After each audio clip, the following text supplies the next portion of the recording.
Japan. Ryan, it is such an honor. I know not only for myself, but all of the athletes that are here, we're being embraced.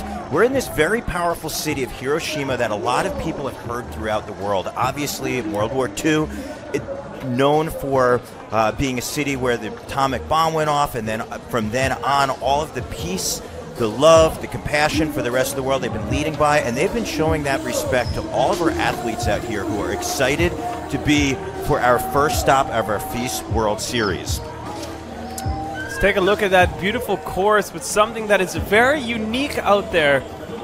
What has been missing on this course? Yeah, it's very, we're taking a look right now as we're seeing all of these transitions. We're seeing so many different hips, different corners and turns, so it's definitely, instead of a traditional park course, you've got your features such as that slant wall ride, you definitely have your sub boxes out there, but the thing that's separating our course from our courses of our past that we've had is the fact that there is no traditional box jump feature out here.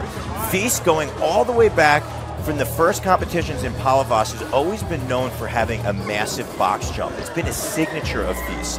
Well, the fact that we do not have a centerpiece that's a box jump, you can actually see that the centerpiece is a spine and then also a three-directional hip with a landing out there is going to make for such an exciting course and competition out here. That's exactly what splits up the riding diversity amongst athletes out here. They're going to really have to dig into their bag of tricks and see how they can dissect this course in particular, because like you said, it's not a conventional BMX park course for them. They're so used to having a large jump in the middle, like a box jump feature, and now they're going to really have to go back and dissect how can we make our runs different so they're going to stand out. And I think we're going to see a lot of creativity from the athletes out here today. Yeah, it's going to definitely shake things up, and that is a good thing, because BMX in 2018, the big story last year was that we were welcomed into the Olympics. So we actually in 2020 will be back in Japan for the Olympics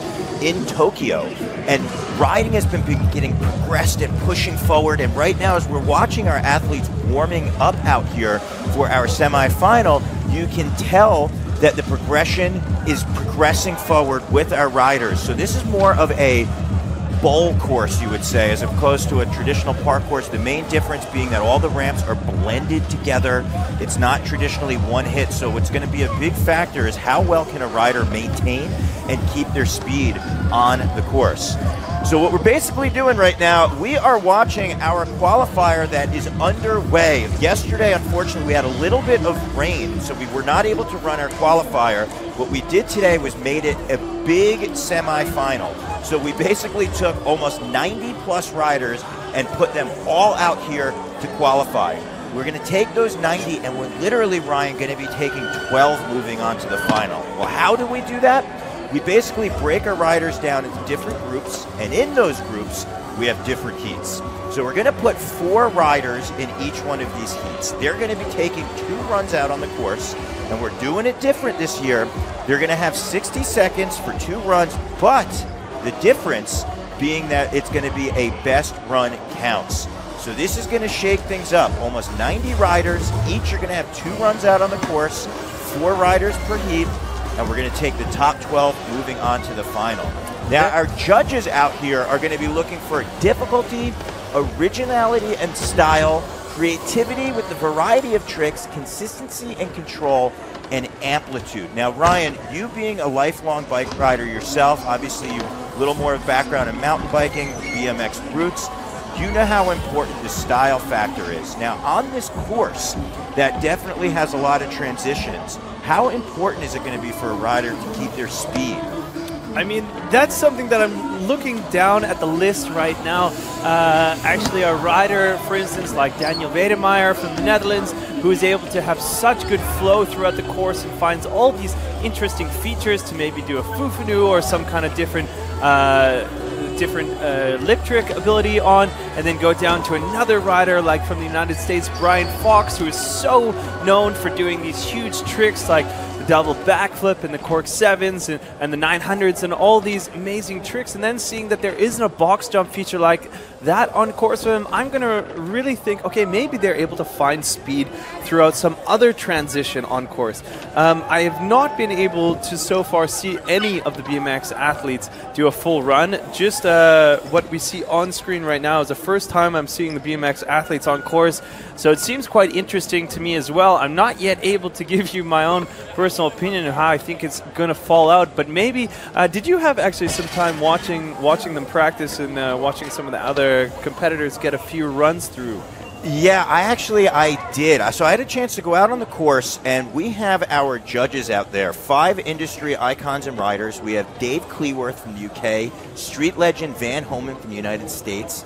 We have Bibi, a.k.a. Romulad Norek from France. We have Igor Vukadinovic from Croatia, and another street rider from the US of A, Brian Kaczynski, who are going to be watching all of the riders, but the main thing about that, they're under the watchful eye of Bart de Jong, who is our UCI delegate.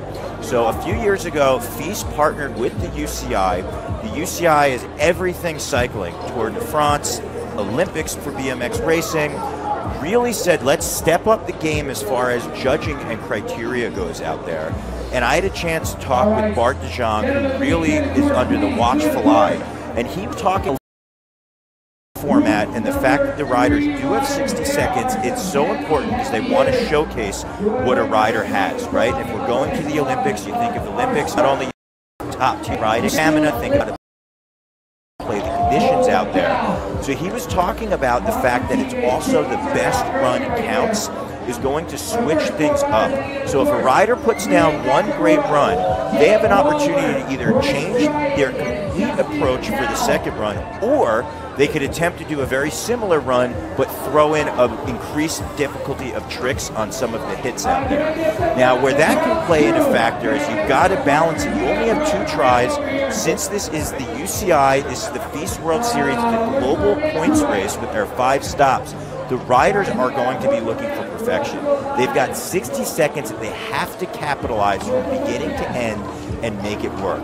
Now, as far as this course going, being such a unique featured course with all those transitions and a little more of a bowl course out there, in my opinion, it's going to be very interesting to see where a rider starts on the course, because that's going to set them up for that entire 60 seconds where they basically have to be a thread lacing through this entire canvas to set up for one hit into the next, So at the end of the 60 seconds, it's almost like you have to go in reverse order to think where are you going to wind up when the buzzer goes off and what trick you can throw down. Yes, anybody can ride through the course that amount of time, but if you're trying to set up and hit some of these ramps, hit some of these hips when the riders did not have full time in practice due to the rain, due to the weather, you traveled across the world, you might be a little bit of jet lag, you've got 90 other competitors out there who are trying to do their best to get in there. It's no easy feat, Ryan. No, it definitely isn't, and that's why, though, these are the top athletes in the world, and it's so incredible that we were able to have them. Like you said, the jet lag, though, some of the athletes have been not just flying for 24 to 36 hours, but yeah, just to come out here and compete as well. Let's take a look at our group 3 here. So it's going to start off with Nakamuru Rim, and then going into Jake Wallwork, Bryce Tyrone, Justin Dowell, Sean Gornell, Ben Wallace, Anthony Jean-Jean, Kevin Peraza, Jake Leva, and Kenneth Tencio in the 10th there for our Group 3. Then into 11, it is Mike Varga, Jeremy Mallet, Ricky Veronique, Alex Nicolin, Marin Rantes, Cam Peak, Brandon Lupos, Jack Clark, Pat Casey, and Colton Walker. Wow, look at the riders out there. There are some really big names as we move through the list. We continue with the Russians. We've got Irik Ryzev, Kostya Andreev, Nick Bruce, Alex Colborn and your defending 2017 champion, Daniel Dares. So we've got some extremely big names, but the thing that really stands out is seeing the international spread that we have, riders from all over the globe. The fact that we're doing 5 different stops, starting things off in Hiroshima, Ryan, then you know we're moving to our flagship event in Montpellier, then over to Canada, Budapest, and wrapping it up in Chengdu. We are really a global event where we have all of our different riders who have an opportunity to make a name for themselves. We do an open qualifier at each contest where we say, hey, you can get in here, you can ride. If you can qualify, normally it's make it to the semifinal, but like we said, there was rain yesterday, so now what we're doing, almost 90 plus riders, we're only taking 12, and you really get a chance to see on a global level what's going on in BMX. And that's exactly why the FISE is the top multidiscipline action sports series in the world, because we are hosting this amount of events all over the globe, but it's not just for the professionals and the top athletes that we know in the industry, but it's for all those amateur competitors as well. If you are an amateur first-time athlete, you want to get into the contest scene, make sure you go to FISE, to the FISE website, check us out online and on social media, and get involved. Come to one of our events around the world. We have so many that you're able to come and be a part of, and you can come join and see if you have what it takes to join the professionals on that contest course, because if you do, you're able to compete with them and you have that fair shot. It's one of the only action sports series that is offering that ability to all athletes.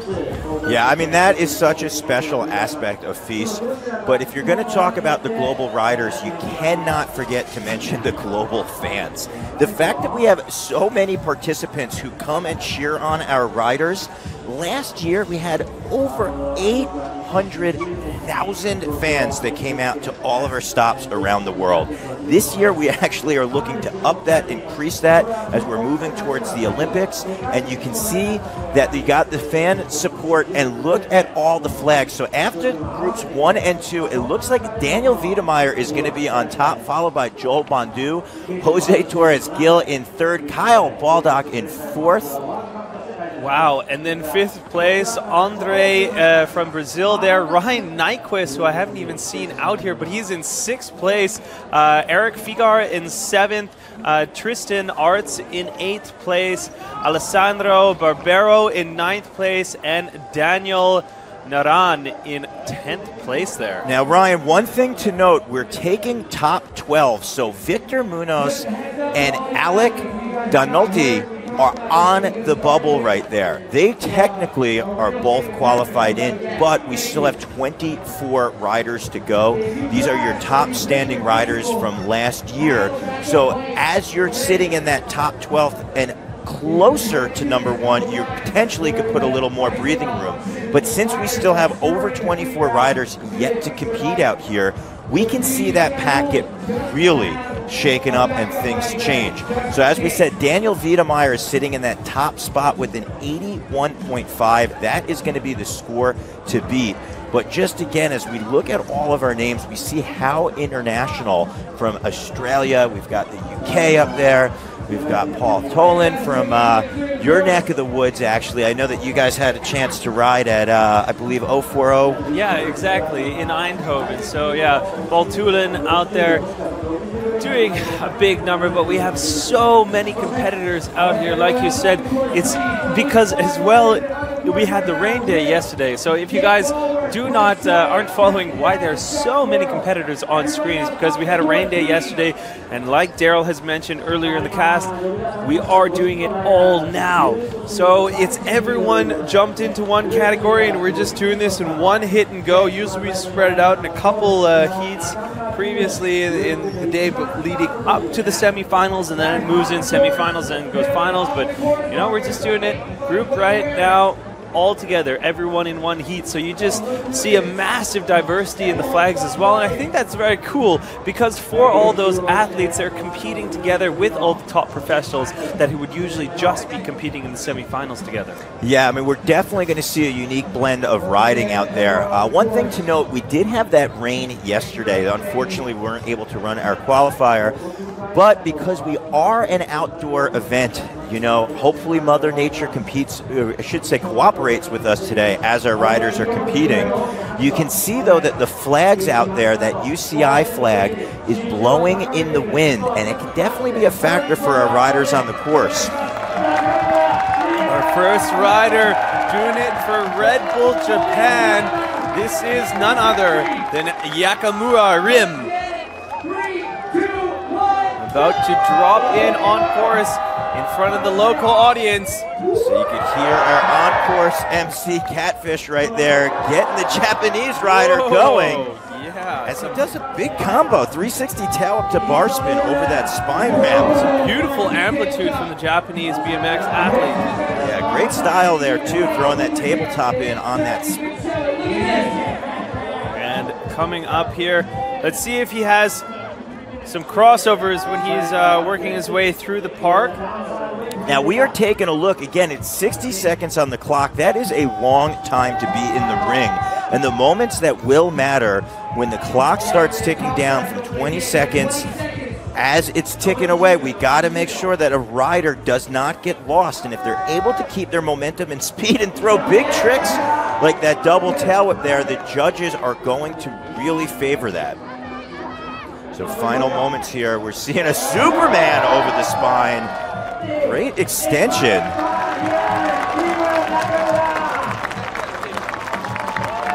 Nice first run from Nakamura.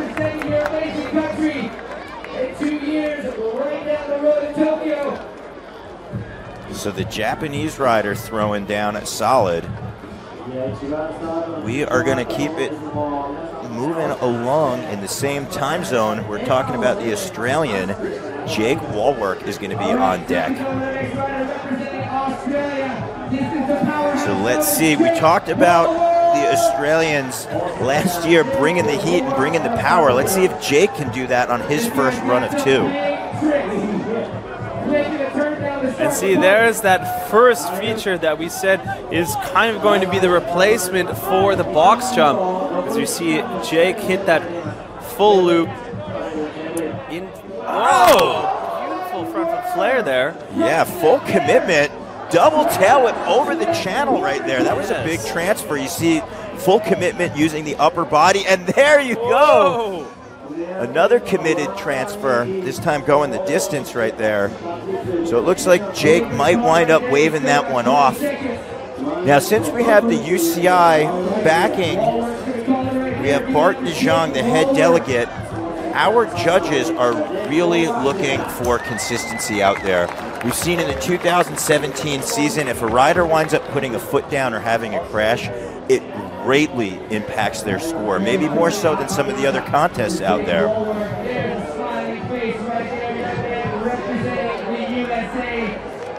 Bryce Tyrone up next. He's going to be getting his first run going here. 1 minute on the clock, and it started. So we're really starting to see Bryce come into his own in the 2017 season, and now we're seeing that progression just continue as he's blasting some really big airs, Ryan. Seen 3 riders start so far in this heat and 3 separate entries into the course. That was awesome the way that he set up on that flare transfer into the hip. That's what we talk about, where a rider can find a unique line out there.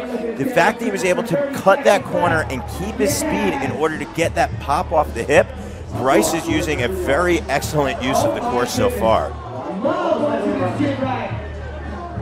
Yeah, going for some big air tricks at the very start and moving slower down to a few lip tricks.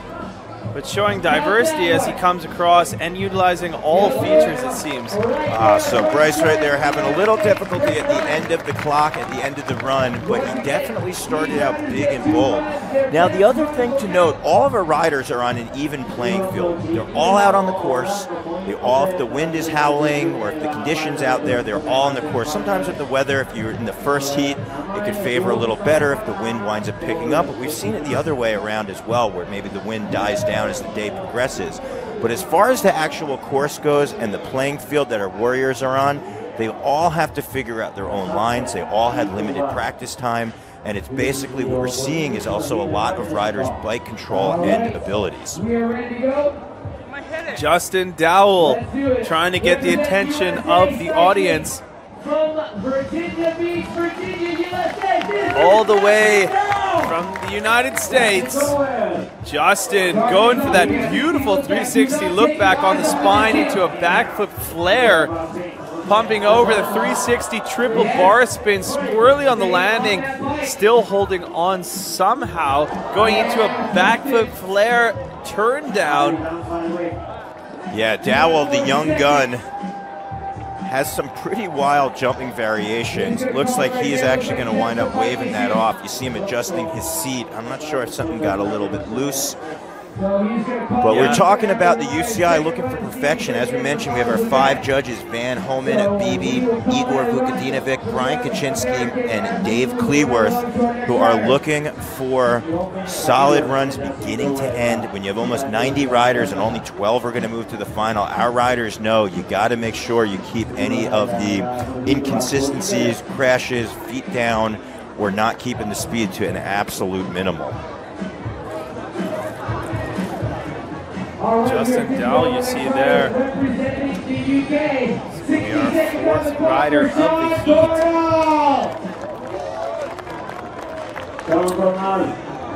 And there you go with that topside whip.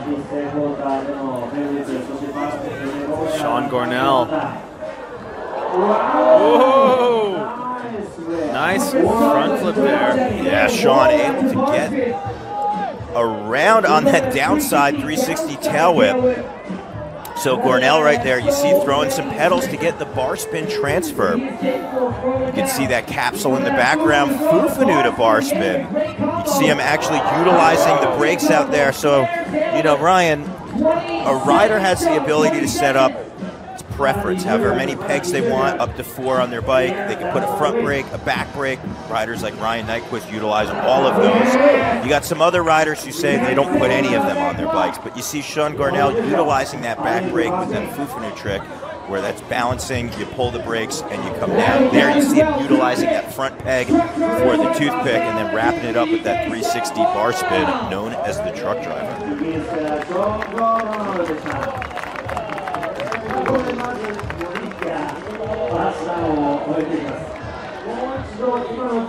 So they were going to have to wait and see what the judges think as the scores come in here. Such a massive amount of athletes, but as well, we have such an amazing audience who come out here. Look at that crowd to come out in drones to watch action sports happen in the amazing capital of Hiroshima in Japan. Sean Gornell, you just saw drop in for his first run there. That's right, we're on heat number 3, and then we're going to be moving for the second run right now of Nakumura Rim. Top Japanese BMX freestyle athletes, as you saw him blast on this side, going the same. Yeah, rim dropping in, 360 triple bar spin. Oh, landing a little bit flat, going big. Oh, and he's going to wave that one off, unfortunately. You can see right there, he's catching his breath. Hopefully he's okay. So his bike might be having a little bit of difficulty as well. I think it's more of him catching his breath. You can actually see he's a rider for Sabrosa. I know that Ron Bonner and Ryan Scher, the 2 men who back this rider on their brand, are cheering on Rim as he's back on it with a double bar spin over the spine. You know how difficult that is coming when you crash that hard, you get winded, you got all the adrenaline, and Rim showing you why he's one of the biggest prospects coming from Japan. Wow, just such a different mentality. I mean, from, let's say, some of the Western riders, if they would have had a crash like this right out of the gate, that's so difficult to have that bar spin miss and land on your chest and then have that, you know, he must have such a sense of nationalism as well to feel, okay, I'm in front of my home crowd now, let's go and do this. Yeah, it's very cool to see a rider get up and give their all. There's a lot of adrenaline. You know, I've traveled halfway around the world. Obviously, for him, it's his own neck of the woods. But when you have a rider here like Jake Woolworth coming all the way from Australia, you think about the FISE World Series. This is a global points race with 5 stops, each stop being so valuable in your points. You want to do good. And we're going to see if Jake, with that turn down, can keep the momentum as he does an alley-oop no-hander. It's called an alley-oop because the rider is drifting backwards. They wind up turning. Yes! That was enormous. Yes, and answering back with that front flip tuck no-hander flare. And then again, that channel gap, double tail whip, 360 downside whip over the spine and a 540 bar spin there. Yeah, Woolworth. Whoa! Jake putting it in right now. Alley-oop 540. Oh, you saw that he landed just a little bit off. Tipped over, his feet blew off the pedals. Back on it, but we talked about it. The judges are looking for top perfection out there. 12 riders out of 90 plus. You know, I don't know if that run is going to be it to take it, but we will see as the judges make their decisions as we move through Jake Woolworth's run 2 of 2. Look at this course, Ryan. So unique. Yeah, this is, I've hardly seen a course like we've been talking about that has yet to have a box jump feature like this. It's actually very nice and refreshing to see something different like this, and I'm so happy to be a part of the FISE where they take it upon themselves to say, okay, yeah, you know, we're going to have some other box jump features. We can take that one out of this course and see how the riders like it, make some diversity. I mean, it is supposed to be a contest that favors freestyle and favors differentiation amongst the riders and amongst the athletes, but as well amongst the courses.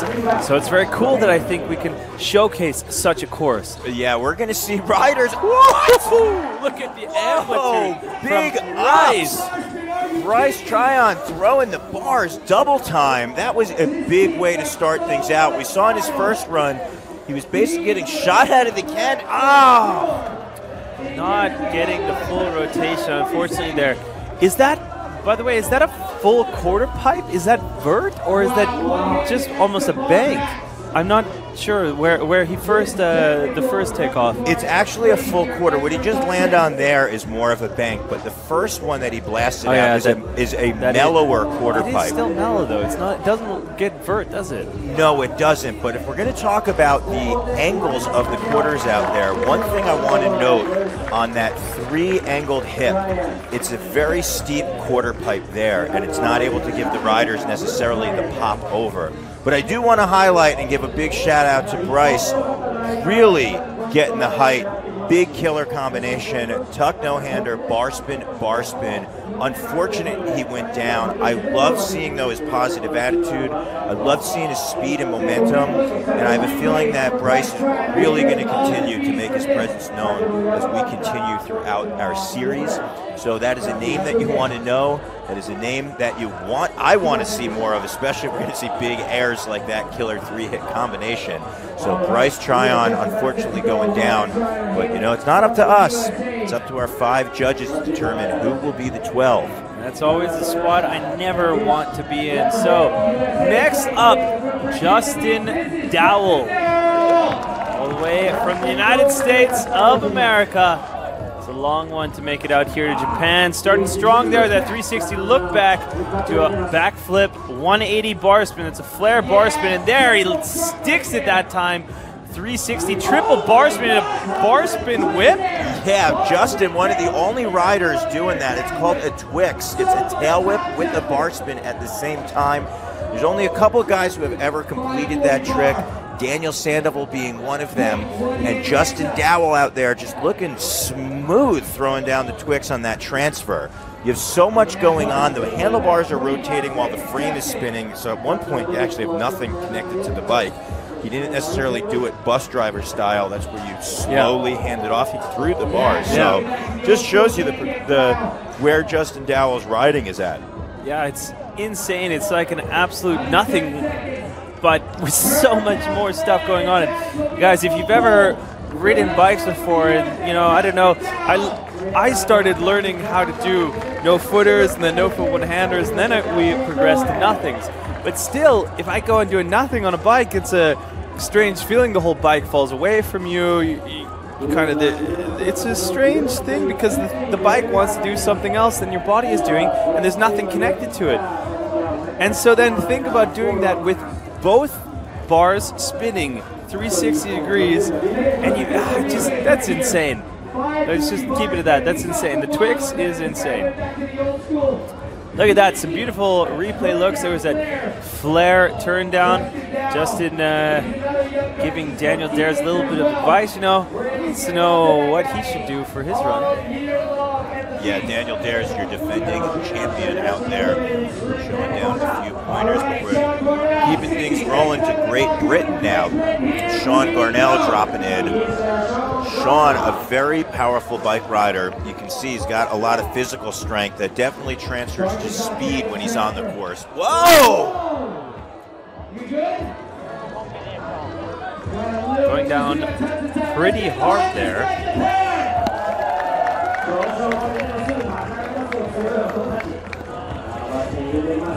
Sean back up at it.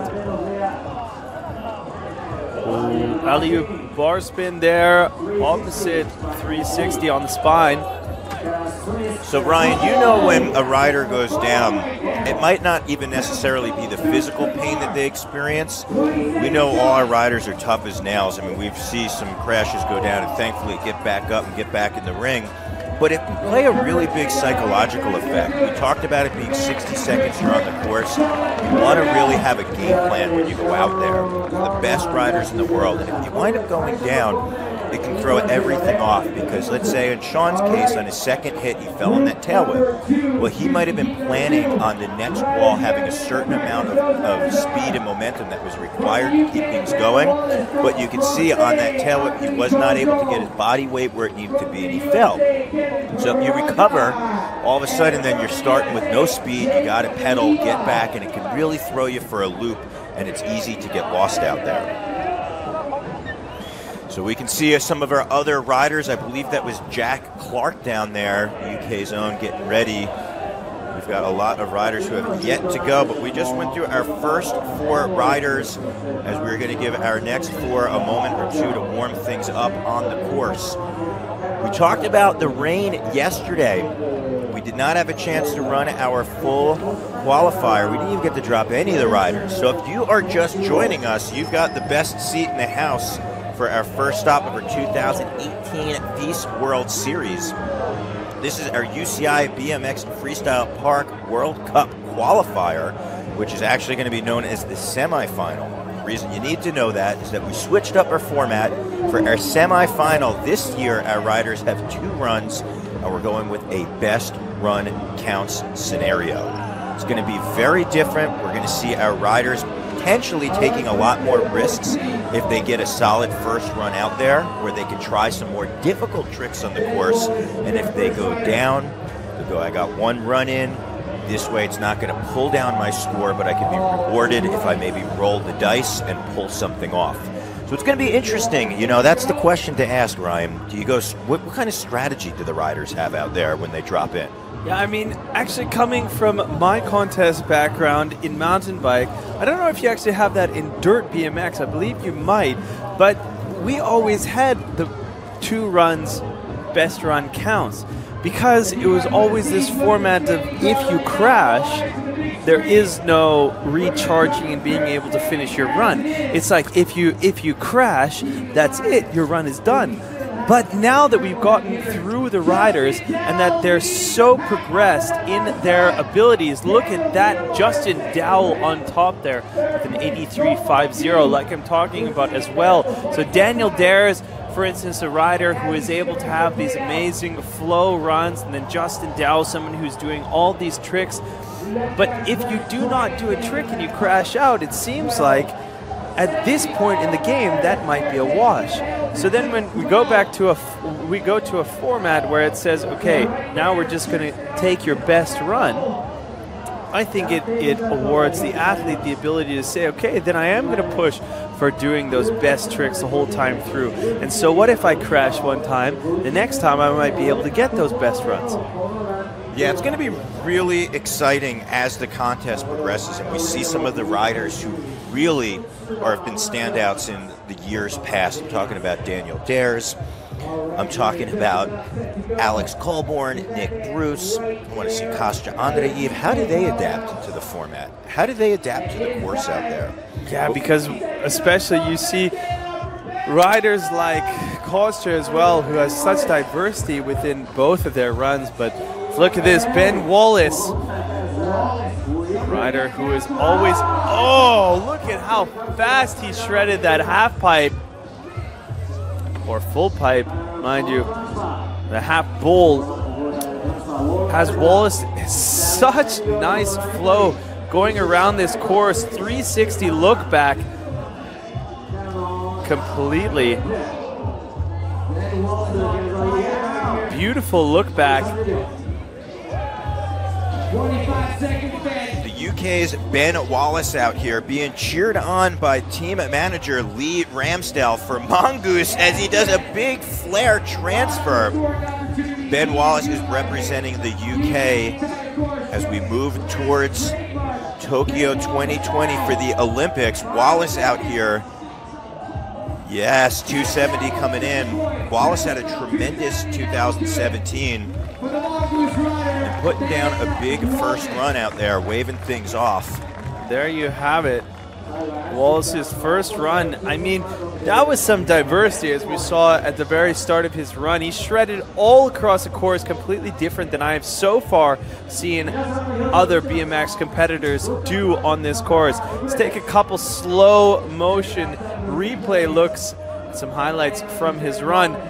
Yeah, big look back air. You see almost on every single one of the hits that Wallace had on the course, he landed very close to the coping on the top. The rider's able to keep the momentum and speed going. When you do that, it works in your favor throughout your run. You don't have to use as much energy on the course. You can keep it flowing, and that obviously would enable you to pop high on the following quarter pipe or hit that you have. But it's so cool the fact that really we're seeing out here, it comes down to the rider's approach as opposed to maybe some of the years past where it was more about the tricks they were doing on the specific box jump or maybe one of the key features out there. It's really cool to see where a rider starts. And as we progress through our list, I definitely want to take note of that together as we see where the riders start. So Wallace right here, score coming in 7.43. He is going to be in that top 12, but again, things are going to change as we move through the list because it only takes one run out there. And our rider looking to take his first run is Anthony Jean-Jean. The Frenchman has 60 seconds locked and loaded. So the way it works, you know, Ryan, a rider can start on any specific vantage point they have on the course, and that will set them up for their run. Anthony Jean-Jean really impressed me at our launch event in Saudi Arabia the other week. Jean-Jean was able to deliver a very impactful performance. Let's see if he's able to do so as well here. So you're seeing Jean-Jean having a little bit of difficulty on that hip step feature in the middle of the course. Again, I was talking a little bit about that transition. That takeoff is a very steep quarter pipe. It's not a mellow one. A lot of the riders said it was difficult to get speed to get up and over the step up, which I personally like because, again, it's a level playing field. Every rider's got to hit that same hip and that same takeoff. So rather, if it was maybe a little bit more of a launch, then we'd have a box jump in the middle of the park. but the riders are going to have to think outside the box here. It is, as you mentioned, BMX freestyle, and you do have to have that originality on the course, and it's how well do you adapt to what's in front of you. And that is right. It's so nice, I think, to be able to see a course that challenges the athlete. It's not just so simple for them to get over every single feature, and they can do their look, there's a big smile of Mr. Peraza in the background. Happy to see that. All the guys out here. It's like a family, you know, BMX is like a family. And like the FISE as well, the FISE is a family. It's so nice to tour all around the world here with all these action sports combined. It's such a nice feeling, you know? Every time we come out to a new venue, feels like the family is here. That's what's happening out here in Japan right now. Kevin Peraza. Well, if you are going to mention families and BMX, we're going to talk about the Peraza family, which is one of the biggest families in BMX. Want to give a lot of shout out to the family cheering on. Talking about Victor, who I just had some time to spend with down in Santiago, Chile. I know Eddie is cheering on, Papa Peraza, Mama Peraza, as Kevin is on the course right now getting things going. Okay, and this is a rider who is going to be able to deliver. Oh, I spoke too soon there. But you said that is such a hard feature to actually hit that step up there. But Peraza is a rider who's definitely going to be able to dissect the course like this, and that's going to be in his advantage. His style really favors having some creativity put into a course. Yeah, Kevin is definitely one rider that I thought would be favored on this bowl course. He has won X Games medals before on courses where there's different transitions. He has the ability to go to street. He has the ability for park. He's always been a standout out of Montpellier when we've had unique features such as the hitching post. And, you know, he's out here having a good time. His girlfriend's with him. He's got his team manager, Mongoose, out here. Lee Ramsdell is cheering him on. And we're going to see what Kevin is able to do in his second run. You see him putting his hands up a little bit. Wasn't necessarily the full pull that's known out of Kevin, but he's got a lot of experience under his belt. He's no stranger to the contest circuit, and he's definitely shown his signature smile out there. You see Kevin having a good time on the course as we progress to our next rider. The multicolored medal up there, Jake Leva. Drop it in with that backflip drop in, the flare drop in. Up from the late great Dave Mura. Nice double downside tail whip.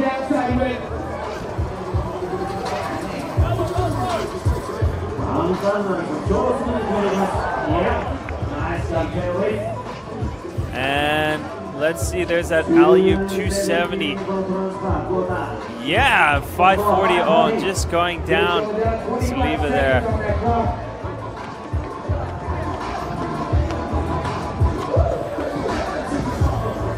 The hyper rider spends a lot of his time at Woodward in Tehachapi, California.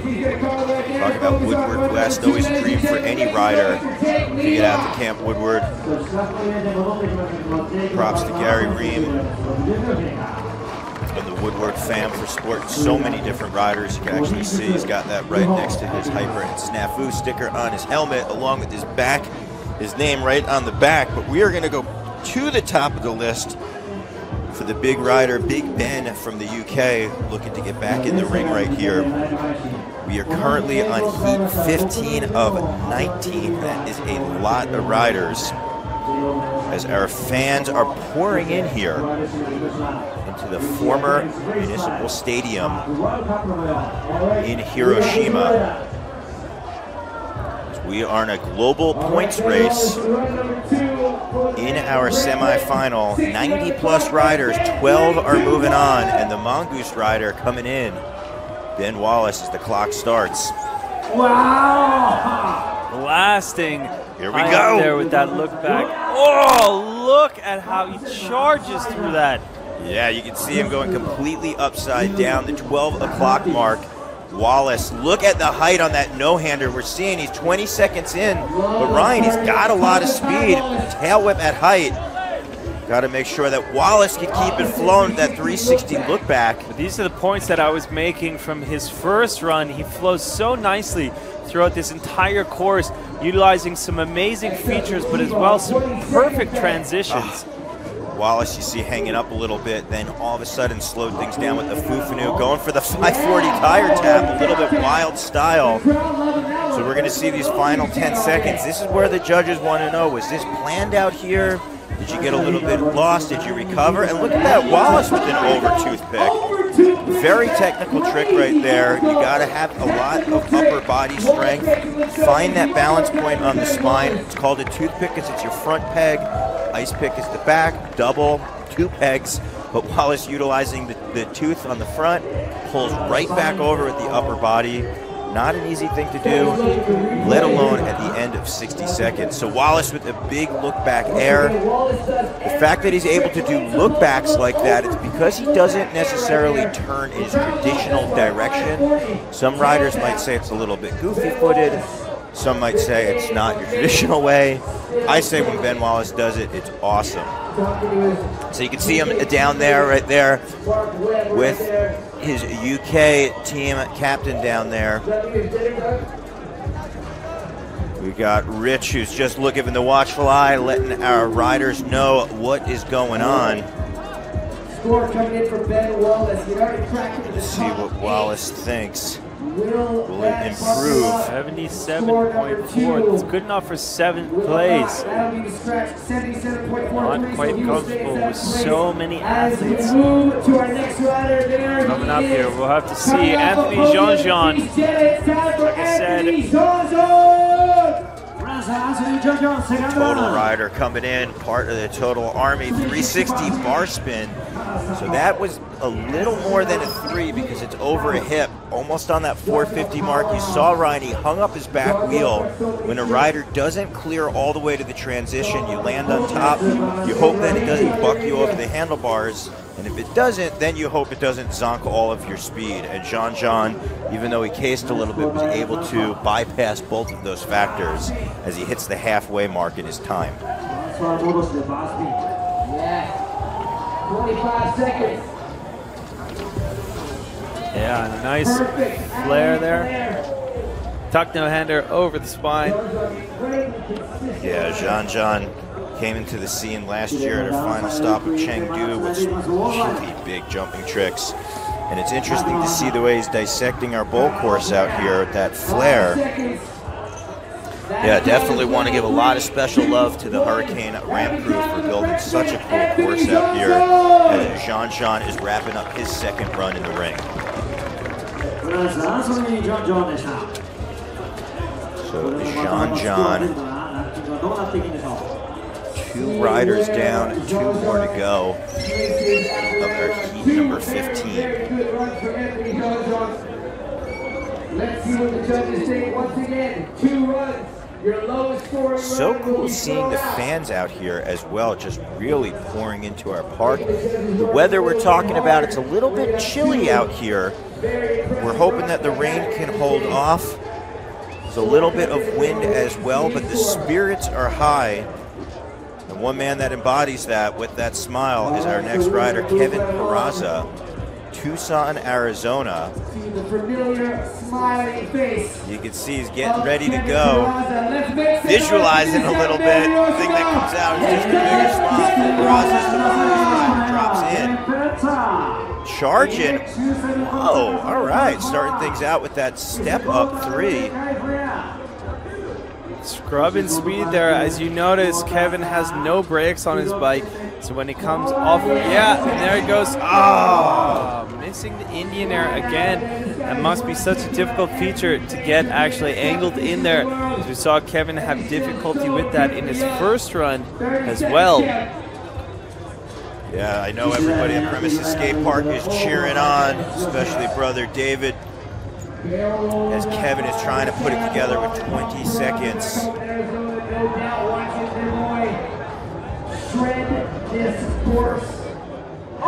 Oh, man. man. Getting very technical right there, balancing on the front wheel, finding the pivot point on that 540, dropping in.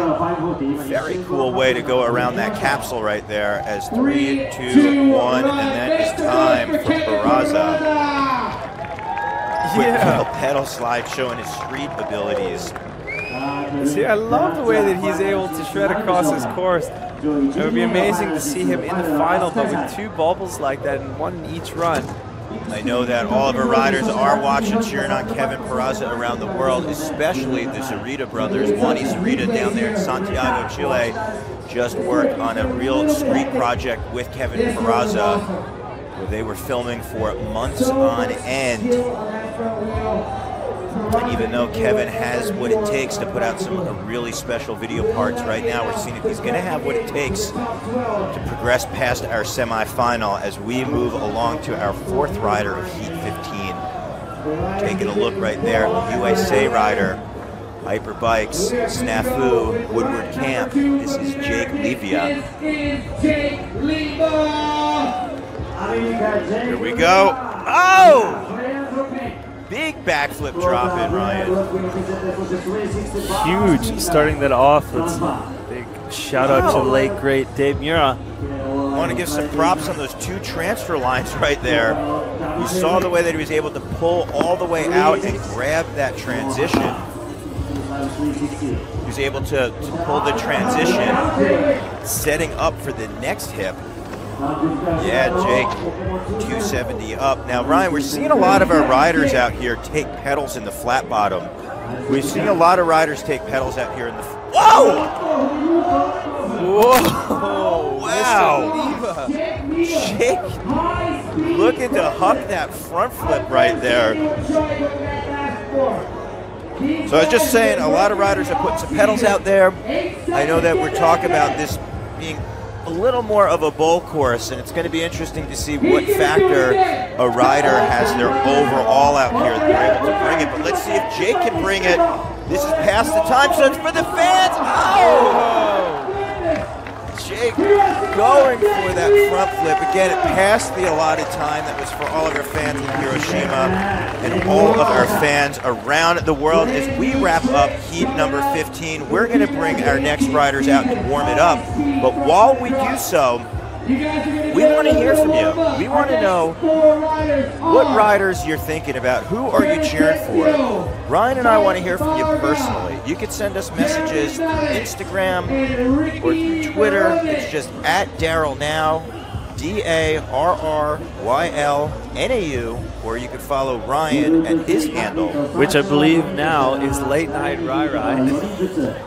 I had a little existential crisis through the off season of the FISE. You know, I did a little revamp, a little reconstruction of the identity, but as well, make sure you guys follow the FISE social media handles. You can check us out on the YouTube channel, which has some amazing coverage, as well as the Facebook at FISE.official. As well, Twitter, Instagram, Snapchat, we're on everything. As well, check us out on our website, FISEWorldSeries.com. If you guys want to stay involved with some of the Snap stories and maybe some of that Instagram and Facebook Live stuff, make sure you guys check us out there and hashtag all your posts FISE Hiroshima to stay in touch with all the action out here this weekend. So standings rolling in. It looks like Ben Wallace is going to be the only rider to crack the top 10 with the 77.43. Justin Dowell still staying on top with that 83.50. But as you go through the list, again, we talk about it being top 12. So Eric Figar is going to be on the bubble, and Ryan Nyquist as well in 11th and 12th. It looks like Anthony Jean-Jean is going to have a 68.75. That is not going to be enough to be one of the top 12. So again, as the scores progress and they come in with our riders, we're talking about from last year's standings, these are the riders that had solid seasons. So traditionally, you might see some higher scores as we progress through our last heats out here. And if you are sitting anywhere near that 12th spot, you are going to be biting your fingernails as we wind up progressing and pushing through. But I want to take a moment right now and give some special love, a little bit of shine time to a couple riders who are not with us at our first stop. I'm talking about Logan Martin. He was our champion in 2016 and 15. He came in second place last year in 2017. I know, Logan, you are watching at home.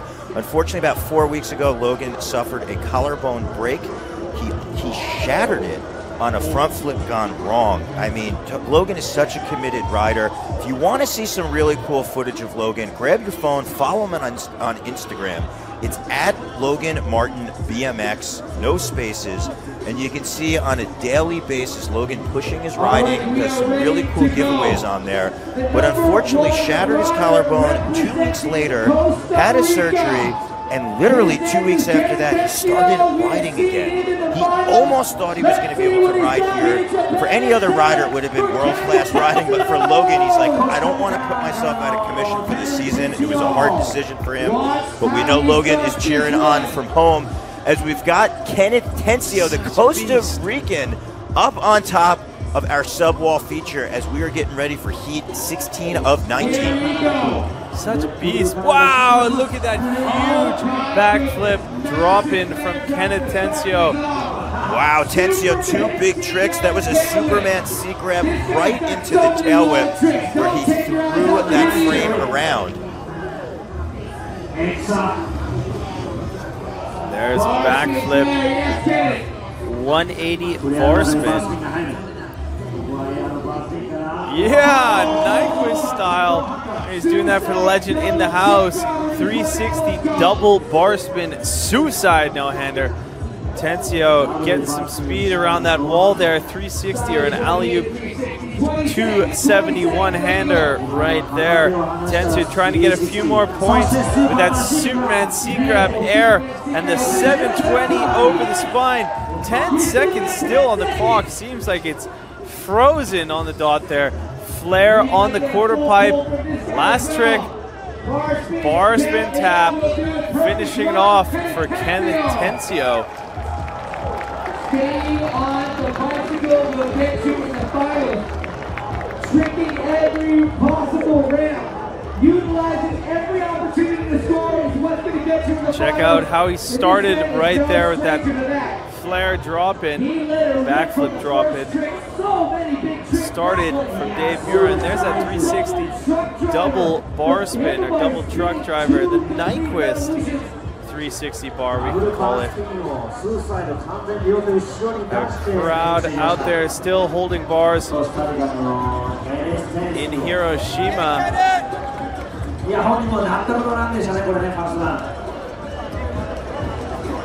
That's great to see what the judges think of this crowd. It's getting a little windy and stormy out there. Yesterday we had to hold off all competition, period, due to the bad weather. Today it's been sunny all morning, except for right now it's starting to get a little gloomy out there. The jackets have had to come out. Oh, and an 83.27 for Kenneth Tencio puts him into second place, bumping out Daniel Wedemeyer down into third. Wow, so Tencio smashing a run right there. You can see Mike Varga getting a little bit of love from our on-course MC Catfish. Mike Varga, the Canadian. You know what else well is quite nice? You can see the flags are gusting, but because of the course and how this is laid out, it kind of is a pocket itself for the wind conditions, and it doesn't really seem to be affecting the athletes as much as a normal park course would be. Yeah, Ryan, that's a really good point, but you know as much as me, when a rider will blast up out of a quarter pipe, you might all of a sudden get that wind then, and it can easily blow you to land flat on the course, zonking your speed, or a little bit short, where if you hang up, you don't get that distance. So you see Varga right there, one of the first riders actually trying to go up and over that step up from a straight hit, and you can see he wasn't able to get the full speed to throw down a variation or trick, as we coming into 12 seconds left with the tail whip coming down from our elevated platform. You can see right there, if you check out the transition, It's a very steep kicker coming off into that step up. So that is why the athletes are having such difficulty to make it over to that step. It doesn't look like a big gap because it isn't. It's only about 3 meters maybe. That's nothing if we compare what most of these athletes are used to doing, but it's just the transitions that are coming into it and the takeoff coming out. Yeah, you know, we keep talking about this, but it is the level playing field for all riders. So we're not necessarily, we haven't seen people blasting big tricks, maybe like on a step up that we had in contests of past, you know, when we were in Budapest or somewhere else like that. But it's a level playing field. So if everyone's having difficulty clearing it, and someone maybe throws a trick that's a little bit more of a down on the rungs of the ladder of difficulty, even maybe a bar spin, that's still cool because no one else is bar spinning across the gap. To me, that's the exciting thing about freestyle. It's playing the course. It's not just having the perfect setup to throw the trick. It's going, oh my gosh, did you see so-and-so through the bars? Yes, exactly. And here we have Jeremy Mallet.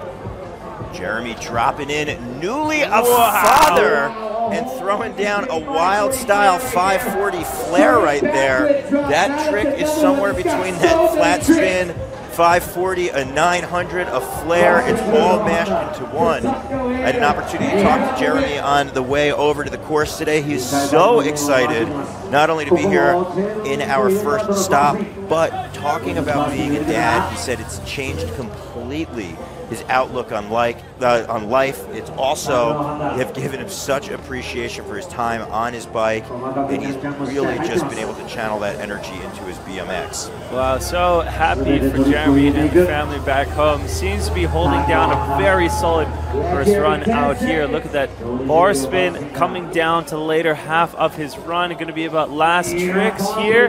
Finishing off with one flare. A nice bar spin on the quarter pipe. Let him hear you, the USA rider throwing his hand on run number 1. Jeremy throwing it up right there. Lake Havasu City is where Jeremy calls home. Not too far from Las Vegas. Waiting on the scores. So again, we've got our 5 riders up there. They are looking at things like an overall impression, which consists of speed, height, tricks, difficulty of tricks, consistency of tricks. Yeah. And when you can put it all together, and if you can add that thing known as style, that is how you get as close of a score to 100 as possible. But our next rider looking to get as close to that 100, we're talking about the Woodward, Pennsylvania rider from the US of A, Ricky Veronic. Yeah, Ricky, no-handed 360. That's what we're talking about, Ryan. Good. Nice to transition there. Yeah, you talk about that landing. We saw a couple other riders spin it, but they did not grab that both landing. ways as well. Yeah, Ricky, lots of time. So Ricky right now looking confident on the course. I like that he actually didn't take that pedal there. He just let his speed flow through. You can see the winds howling, but he's really in control out there. He's got the confidence to not have the clock be rushing him, but him to be on the course and finding his flow, which isn't an easy thing to do when you've got thousands and thousands of fans, and you also have countless people watching, not only online, but also around the world. I mean, we're coming at over 40 plus countries as Ricky right now is utilizing the final 5 seconds. 3, 2, 1. That'll be time for Ricky Veronic. Go, Ricky Veronic. Right. So we're seeing Ricky right there put down a solid first run. Talk about strategy. You know, for each rider, when you get one under your belt, you might see he might try a completely different course or approach out there for his second run.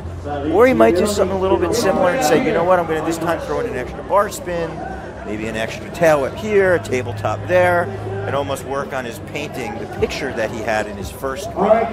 But time will tell. So we are actually just hearing out there from our in-the-course MC, Catfish. You can see by all of the riders putting on their rain jackets. It's starting to drizzle down on the course, unfortunately. When you wind up mixing a wood surface with water and you got tires, that is never a good combination. It can and make it very slippery. It is always about safety of our athletes first. So we are going to take a moment and see, hopefully this weather will pass. Ryan, as you and I look out into the skyline of Hiroshima, we can actually see there's certain parts of the sky that are much lighter than others out there. It looks like right in the center of our downtown, our city center, is where it is gray and gloomy. But to the outside, as you make your way towards the shore, it definitely looks a little bit lighter. So we're going to hope that that works. If we look at our temperatures out here, we see that's 9 degrees Celsius. That wind speed, though, is pretty high at 18 kilometers an hour, and our humidity is at 59%. Now, Ryan, for me, this is my first time here in Japan. It's been such a treat to be here. I know you spent some time traveling around Asia, that you have world traveler yourself, originally from Vancouver, living in Amsterdam. Have you made it before to Japan? No, this is as well my first time ever to Japan. I always wanted to make it to Japan, but never actually was able to. So a couple of days ago, took the courtesy of flying out to Tokyo, and I'm going to be spending a few extra days, almost an extra week actually out here. I'm going to be traveling to Osaka, going to be going as well over to Tokyo, trying to visit some other connections that I haven't seen, but there's so much in this beautiful country to visit, and it's just amazing that we're able to come out here for one of the FISE stops. I was so happy when they listed it on the tour to say, yeah, we're going to be doing a Japan stop in Hiroshima. It's absolutely incredible for me to see action sports out here. I think it's such a thriving sports scene in general, and it's such a beautiful culture. I mean, they're so respected and so humble in their own rights, but as well, when we look at it on an action sports sense, I've watched all the deep POW for snowboarding and skiing sections, and seen all this crazy BMX flatland come out of here, as well as skateboarding. And I always thought, okay, it would be such a beautiful place to visit. So it's so amazing that we're able to make this part of an experience of the family here at the FISE. Yeah, I remember when it was announced that we were coming to Hiroshima, I think you might have jumped 5 feet off the ground and did your best, hooray, up in the sky. And then you told me the news, and I was like, yes! So excited, because a big part of BMX freestyle is the fact that you get to travel, you get to experience new friends. You don't just have to be a sponsored rider or a professional rider. You can come to these events. We encourage you. You can be a fan here watching, cheering on your riders. I mean, essentially, that's what Ryan, you and I do. Except we get the best seat in the house and we get to cheer on our friends, right? Exactly. But get down here, make some new friends, and you could wind up coming to the events. You bring your bike, and then you travel for a week, the same way that you just said you're going to be doing. I'm going to spend a few weeks. I'm actually doing that with one of the judges. I'm going to be with Van Homan. We're going to go street riding on Monday and Tuesday. Yeah, see, I wish I brought my bike, then I could be joining you guys. But yeah, I don't know. Maybe I can find a bike along the way. Let's take a couple highlight looks as we give a bit of the banter while the rain decides to come or not come right now. But here's a bit of some replay highlight looks at so far the athletes we've watched today on screen. You see there Mr. Peraza, so happy to see him out in the house. Leva doing that backflip drop in there. We've had such amazing riding so far, and there's still so many athletes to come today. We're hoping that the weather is able to hold off. You see some of the riders taking shelter in that Honor Bull right now on course. Yeah, they're definitely trying to steer clear of the weather. You can see Daniel Dares in there. He is our defending 2017 champion. He is rocking that white hooded windbreaker. But Daniel, along with our other riders, don't want to get their bikes wet, because not only if you get moisture on the tires, you can slide out, but if you wind up getting enough condensation on your grips, you could get what's known as throttle grip, where you could wind up spinning or losing your grip on there. Definitely not a good thing. We can see on the course, we've got Johan out there, one of the men who makes a lot happen here at the FISE, doing it pretty much every roll under the sun. You see, he's probably using his own T-shirt out there, cleaning up the course. 3 seconds ago, Johan was like at our back whispering something. Yeah, he was dropping off some paperwork. He was asking if we need anything. I think he just saw that he could get some TV time, so he decided to go out there and rub a little towel over that FISE logo, because actually that's where it's the slipperiest on course. So he knows that for the athletes. Yeah, much respect though to Johan. You also could see Kostya Andreev out there. He had that squeegee trying to make it go. But you know, I had an opportunity to talk to Bart de Jong. As we said, he's our head technical delegate for the UCI, and I asked him, you know, we've had some problems in the past with weather, right? We're an outdoor event, and that's the cool part about FISE. It's outdoor. You get to experience the city and the energy, but sometimes the weather doesn't cooperate. And we've had in the past there either be rain or we've had some issues with wind. And I said, well, what are we doing? He said, all right, this year, got a plan. We are going to work hand in hand with the organizers, obviously being FISE. We're going to work with our medical staff to advise on what they think the safety. We've got 2 rider representatives, one being the legend of Ryan Nyquist, and the female counterpart legend, one of my great friends, Nina Butrago, who are the rider representatives and are going to be giving their input. And they're going to be working with Bart, who's the head of the UCI, to come up with a solution of where we can go. So the great part is you do have all sides represented. You've got the safety aspect. You've got the event organization to make sure, obviously, as far as all the moving parts with the fans in the house, the regulations, you know, as far as any permits for the parks, etc. You've got the riders represented, and then Bart, who can really give his own spin as far as being in charge of all the, as far as the competition goes, making sure that that could be smooth. And that is how we will know when we get the green light as far as is it dry enough, is there too much wind, or what we're dealing with. So that's why you see all the people out there assisting on course with the towels. I think that's AJ Stein out there from our inline crew. Super happy if I see AJ out there on course. We have Catfish up there. He's about ready to announce what's happening with the athletes. But so far, what I can see is that they're drying off the course, and looks like contest is going to be started if the athletes are happy enough with this. Maybe just a light drizzle that went down, and we are able probably to start up again with competition. Fingers crossed. Yeah, Catfish always wanted to be a master of ceremonies out here at the FISE. I know that for, I'm going to say, probably about a decade, he's been in our flagship event out in Montpellier, getting the world very excited to come out there and help being an integral part of bringing the FISE to our global level. If you want to follow some really funny BMX, you could give Catfish a follow on his Instagram handle. It is Catfish First Thug. And you have an opportunity to follow his adventures around the world as a BMX MC. But the cool thing is he spends a lot of time with the riders on his travels, a lot of behind the scenes at some of these events. You get to see what some of the riders are doing. But you also want to make sure that you are following us on all of our social media handles. But I want to talk about one in particular, YouTube.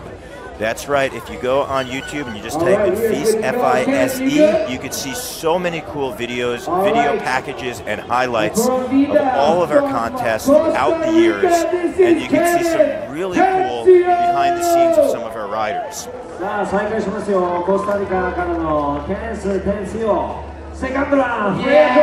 So the party is started again. This is Heat 16 of 19. If you are just joining us, we came back from a quick rain delay as we have Kenneth Tensio taking run 2 of 2 on the course.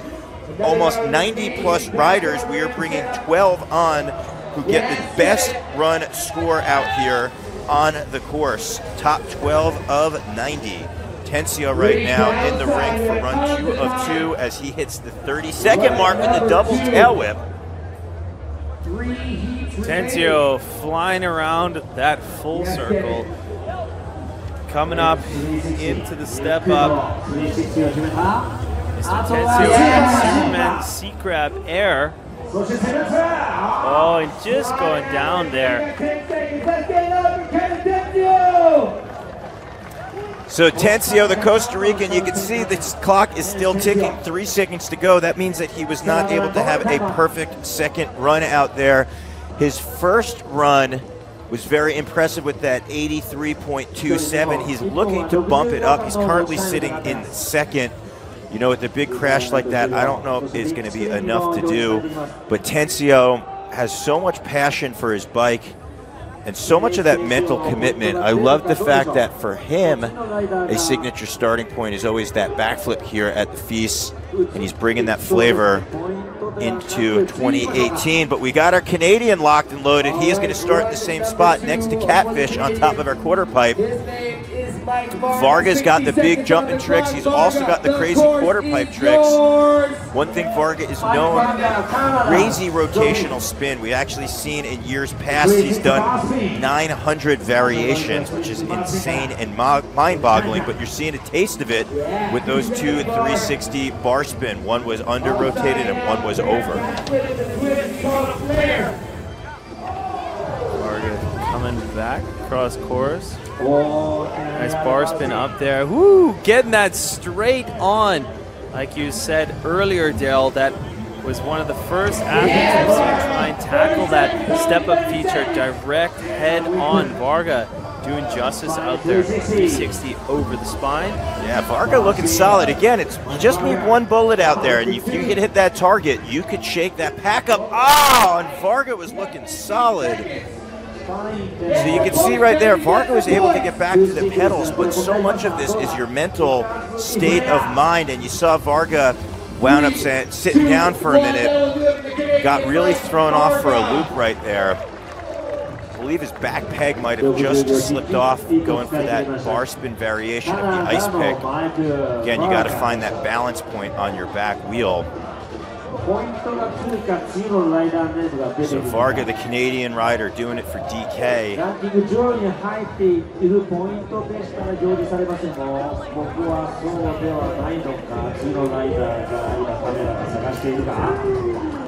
We still have two athletes to drop, both of them being from the US of A.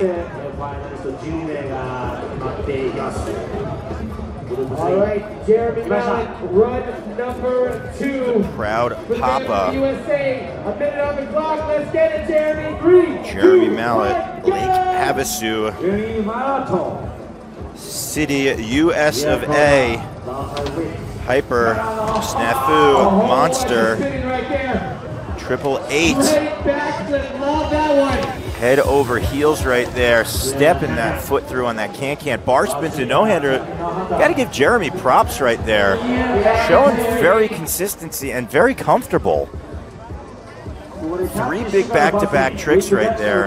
Bar spin, you can just see no pedals. You just want to note, he's just coasting, showing you how comfortable he is. And even when he took that pedal, he wasn't, as we like to say, chopping wood, where you wind up doing these big aggressive pedals really not smooth. So I'm going to say Jeremy right here is looking good. Downside tail whip. These are going to be the moments that matter. Nice 360 bar spin. Clock is counting. Whoa! Jeremy with the flare tail whip. And a bar spin in the opposite direction. You know what? Oh, throwing down a flip Vicky right there, a little extra bonus points. So that was after the buzzer. I think that one might just be for the fans. But what was for the judges were 60 seconds of awesome action. You can see right there getting some support from our riders. As Mallett had a very big start.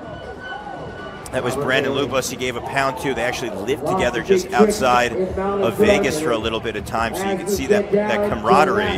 But we're going to see Jeremy's first run was a 7.87. I got to let you know, Ryan, I'm interested to see how much of a factor of a rider being in control like that, not throwing choppy pedals in, and really not getting lost throughout the course. How much of a factor is that going to wind up being as far as the scores go in? But it looks like we're going to have to wait for that score as Ricky Veronique is dropping in. Ricky hitting that spine feature there with that 360 tuck. Like we said, one of the first athletes so far we saw hit that clean. And like he did in his first run, back to back, both ways, hipping from right to left. Now, Ryan, we talked about a rider's setup on his bike. Ricky does not have any pegs on his bike. And the fact that he's out on this course, the reason we keep saying it's a little bit more of a bowl feature as well, it's not only because of the transitions out here. There's, as far as a skate park goes, that usually blends some street features with the park, you don't see them out here. There's not rails, there's not really a lot of down ledges, so it's definitely one thing to highlight. So Ricky having a setup out here, yeah, you can wind up utilizing certain grinds the way that Kevin Peraza did that crank arm pedal grind, or maybe you could go up in the sub box or use those features, but that's another thing to highlight as far as our unique course goes. So that is going to wrap up our heat out there. That means we're going to move it along as the party cruises.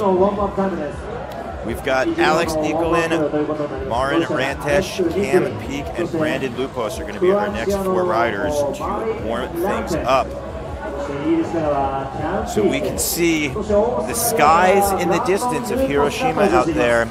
Not as dark and gloomy as up above as we wait for scores to come in. We definitely want to take a moment to talk about Hiroshima. I know, Ryan, the fact that we're here for a contest, for me personally, is so mind-blowing. The fact that we grew up in the United States, for myself I'm talking about, we just heard about Hiroshima and all the history books and being such an iconic, powerful place in Japan. It was the idea that we're here for a contest all these years later. It's unbelievable to think we're a history class and now we're here literally just a few hundred meters from the actual site where history was made all those years ago with the bomb going off, and now you can just see how prosperous the people are as they cheer on our highlights from riders like Ricky Vernick doing that downside 360 whip, and there was a traditional tail whip. But yeah, it's just really special being here. All the riders, it's so cool, because honestly, when something is that impactful and powerful that transpired as far as the atomic bomb going off here, it's just heartbreaking. You can't even quantify the devastation. But the people are just so resilient. And the fact that for all these years have just been the symbol of peace and harmony around the world, and have been so open and caring to everybody coming, it's just really cool that we have our event here and we're able to see riders like Ken Intensio get rewarded with that 83.27, and Jeremy Mallet as well with an 80.80. So as we talked about, our judges actually really like that when a rider is in control in the bowl and they're throwing down some big tricks, like Jeremy starting out with that 540 flare, but yet just kept it cool, calm, and collected and did not get lost. And we see there Ricky Veronique pushing himself into a respected 11th position there as well. Moving forth into our next heat, we're going to be starting it off with none other than Alex Nicolin from Russia. We have the Russian duo out here. We're not able to see Mr. Nicolin at our warm-up event, our launch event in Saudi Arabia. If you guys were tuning into all the FISE channels, you know what we're talking about. It wasn't part of the World Series or part of the World Tour, but it was part of the launch event. Alex Nicolin starting off strong. Yes! Now, Ryan, I got to tell you, Alex Nicolin was one of my riders that I personally wanted to see on the course. I'm a huge Nicolin fan because Alex tends to ride a couple of degrees faster on our regular courses. Up the vert wall, if there's a guy blasting out of the top 6 inches a foot, maybe even a few feet, a meter, it's Alex Nicolin. So the fact that this course really comes down to a lot of bike control and skill. You can see there's no pegs and no brakes. Nicolin just looking great out there, throwing down some big jumping tricks too, like that alley-oop flare. There's a foot jam on the front tire. That's a clock, 10, 9, 8. What's Nicolin going to do? Coming up on our elevated platform. Yeah, nice flare right there, and the clock is going to wind out. So look, the Russian Alex Nicolin throws down a solid run, and this is where we might see a little bit of different strategy for run at number 2 as he comes in. You can see his Russian counterparts up there. That is Yurik Ryzev on that teal bike. As we look, backflip drop in. That was not off the sub box. It was difficult too because you land into a low wedge, and if you're going to start your run off that way, you don't have a lot of momentum, and you saw that he had to dig deep and get those pedals in, which could definitely burn through a lot of energy. But Nicolin right here in heat 17 of 19. That means that we have 2 more full heats to go.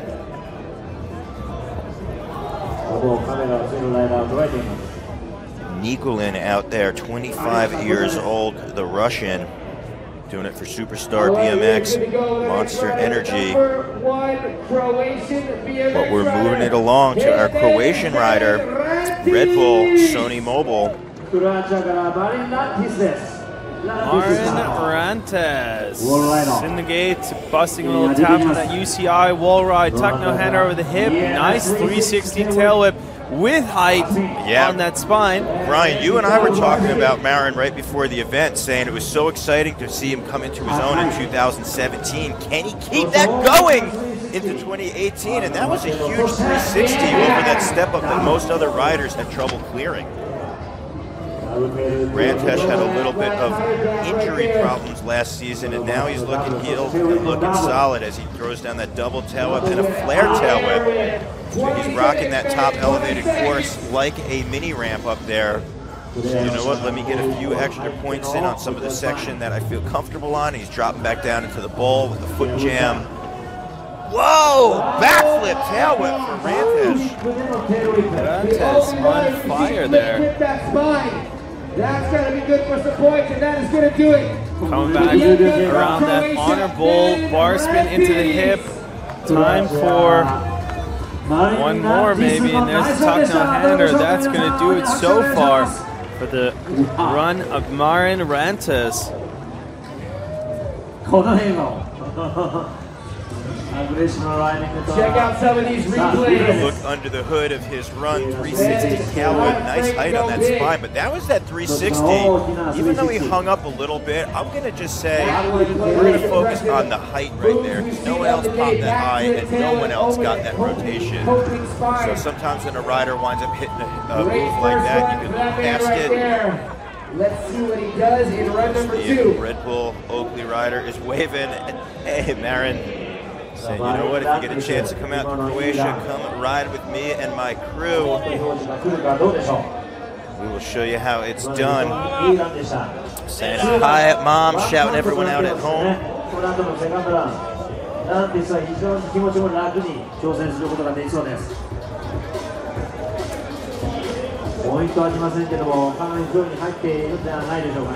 One of the longest lists of standings I've seen out here.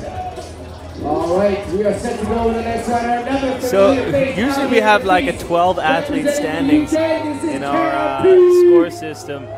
Cam Peak dropping in right now. Beautiful, just 1 foot can, keeping it clean and simple. Bar spin to tail whip, and then going a bit different. Pump it back as a bull feature. Nice 360 tabletop over that spine. Ice pick the bar spin on the quarter pipe. Really cool flat spin 5, utilizing that spine as a quarter pipe. Carving over that capsule. And just, you know, kind of flowing this course like a bull, not so much like a BMX park course. I like actually how he's dissecting that one. 20 seconds. Cam Peak has about 15 seconds on the clock for an overtoot there. Yeah, you see him getting technical, utilizing that front peg. 7 seconds, he's going to wind up waving it off. Now, if a rider does pop out towards the end and they don't utilize the entire clock, you know, it's interesting to see how that really favors, but I know that the judges want to see a rider get that full pull. There's 60 seconds, and ultimately what you want to do is put a big exclamation point at the end of your run. But Cam right there, great combination, flying out, whipping that back end around, and you can see feeling a little bit winded, taking a moment talking to Catfish out there as Cam Peak throws down his run. But we've got one more rider yet to go of heat number 17. This is the Australian rider doing it for Snafu, Rockstar, and Hyper. You can see the Australian dropping in. We're talking about none other than Brandon Lupos. Lupos has what it takes. In years past, he has won first place in some of our FISE stops. Double tail whip transfer. Still got that. I was wondering he didn't have perfect transition come. Yes! Nice 540 right there as well. Like I was saying, he didn't have perfect transition coming in, but still got. Oh, that was a hard slam down, unfortunately, for the Australian. Yeah, it looks like he actually hit his hand on the middle of the joint there in the ramps. That is disappointing. Lupos last year in Budapest got first place. But it's going to talk about being one run that counts, which is important. So Lupos is going to sit it out. He knows that, you know what, if I put it out there, I can do it. I can make it happen. I had a chance to hang with Lupos this morning on the way over to the event. He's talking about the fact that he's so committed to his riding. He actually moved to Raleigh, North Carolina, where he can focus and ride. He actually spends a lot of time at Daniel Dare's public riding facility. He's got his training center down there where other riders could go compete and practice, I should say. And you're seeing Lupos go for that big transfer. First rider we've seen of this section of the competition go to do that step down. He wound up hanging up a little bit front and back wheel. The wind might have been a factor on that. He wound up going down. So that means our 4 riders went of this heat. We're going to go back to the top where we've got the Russian, Alex Nikolin, bringing it on in. All right, so we're starting out with a similar approach, but this time is what we're talking about. He turned it up this time, or I should say turned it down with that flare turn down over the channel right there. So we talked about the approach, riders trying to throw a few more toppings on the Sunday. Alley-oop 540 flare, so much going on. Nikolin looking great. Yeah! Busting out the amplitude there, Mr. Nikolin. You know, a big part of BMX is playing it cool when it counts, and Nikolin, after you get one solid run in, you could say, hey, you know what, the pressure's off to some extent. Let me now do some tricks out there where the difficulty is increased. Obviously, the odds go up that you could potentially crash, but Nikolin looking so good with that flare transfer. He could throw something solid at the end and let the judges know, foot jam, that, you know what, I'm not winded at all. I got this. Bar spin coming back. And it's going to wrap it up and put a bow tie on the end of run 2 for Nikolin. Seeing a little bit of camaraderie right there. Next rider go, that is Marin Rantish getting into position. Also getting a pound from UK's Jack Clark back there. As we're looking at that backflip drop in, and he actually was able to grab some transition. Also on that alley-oop flat spin flare 540 tail whip, somewhere in between right now. The level of riding is just crazy. It's you basically just put it in a blender, shake it up. And, alley-oop. Yeah, it's a tough one. They're all there. I think you could basically say they're all of the above. You could just say that was awesome. Let's just say that with an exclamation point, highlighter, and underline. Exactly. Marin Rantes, a rider who knows how to do a lot of those exclamation, underline, highlights right there. 360 double tail whip into a tail whip to bar spin. Marin Rantes from Croatia is one of our top athletes. Whoa! He couldn't.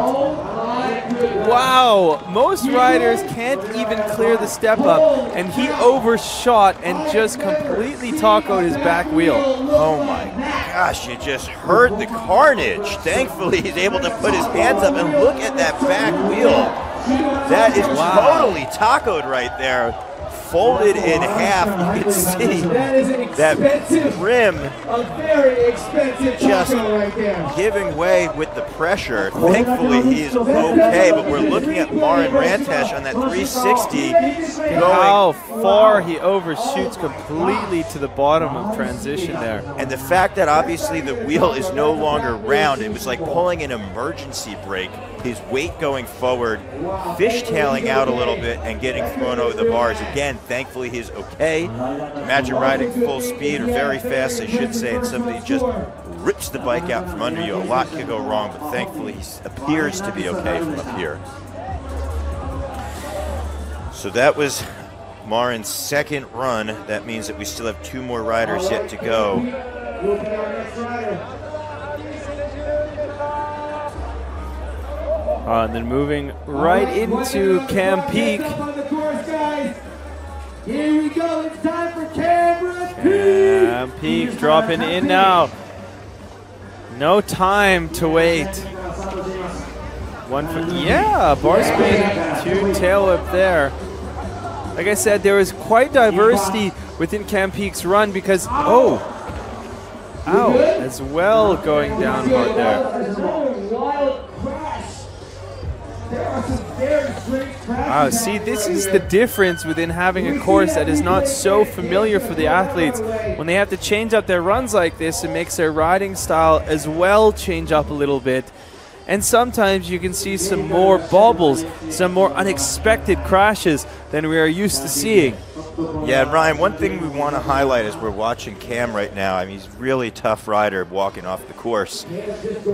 You know, definitely have a lot of compassion out there. Cam getting up could be in a lot of pain and discomfort, but one thing that we notice when we have a little bit of a wider shot, that you can see those flags. It's not consistent out there, so, you know, maybe when Marin wound up landing flat, maybe the wind died down a little bit, he gave it too much juice, and maybe something similar might have happened out there with Cam. But if you're going to talk about juice, as we mentioned, he won our stop last year in Budapest, looking to put a #1 at our first stop in Hiroshima. This is the Australian Brandon Lupos. Yeah, big backflip dropping off from Lupos, charging out and across with a bar spin over the channel. I like the way that he cut the corner on that flat bottom to set up, double tail whip. Yeah, didn't quite get transition, but still seems to be holding on to his speed. Wow, you can see Lupos is in the zone right now. You can just tell the confidence level, and he gets the transfer. That is opposite direction. He had some trouble with it the first time, and then goes the distance over that wall ride. And like you said, he really seems to be on point here with his riding.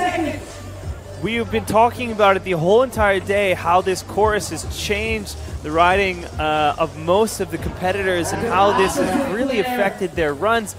However, Brandon seems to be adapting so well and being able to bring his hard, heavy pack impact style to this course, and as well still keep that speed and that amplitude going. And there's a flip fakie, and that was at or after the buzzer. Again, our 5 judges are going to be the ones that make the call on that.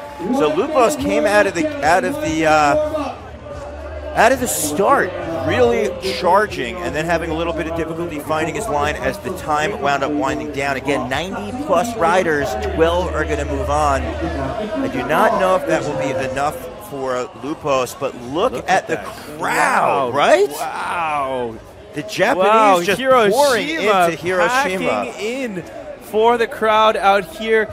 If you guys are just tuning in with us right now, you're live with Ryan Meyer and Daryl Now for the UCI BMX Freestyle Park World Cup semifinals out here of the FISE World Series 2018 in Hiroshima, Japan. Now, Ryan, we normally have a qualifier that is 90+ riders, and we wind up taking top 24 to the semi. But it wound up raining out yesterday, so that's why we got 90 riders in our semifinal. And right now, we are looking at Heat 17. Some of the highlights right here as Cam Peak, that was a flat spin 540. You saw he pulled his body all the way up into his handlebars. And we're going to wait to see how those scores are looking as they wind up coming in, as we got our next 4 riders who are going to be taking the course and warming things up. But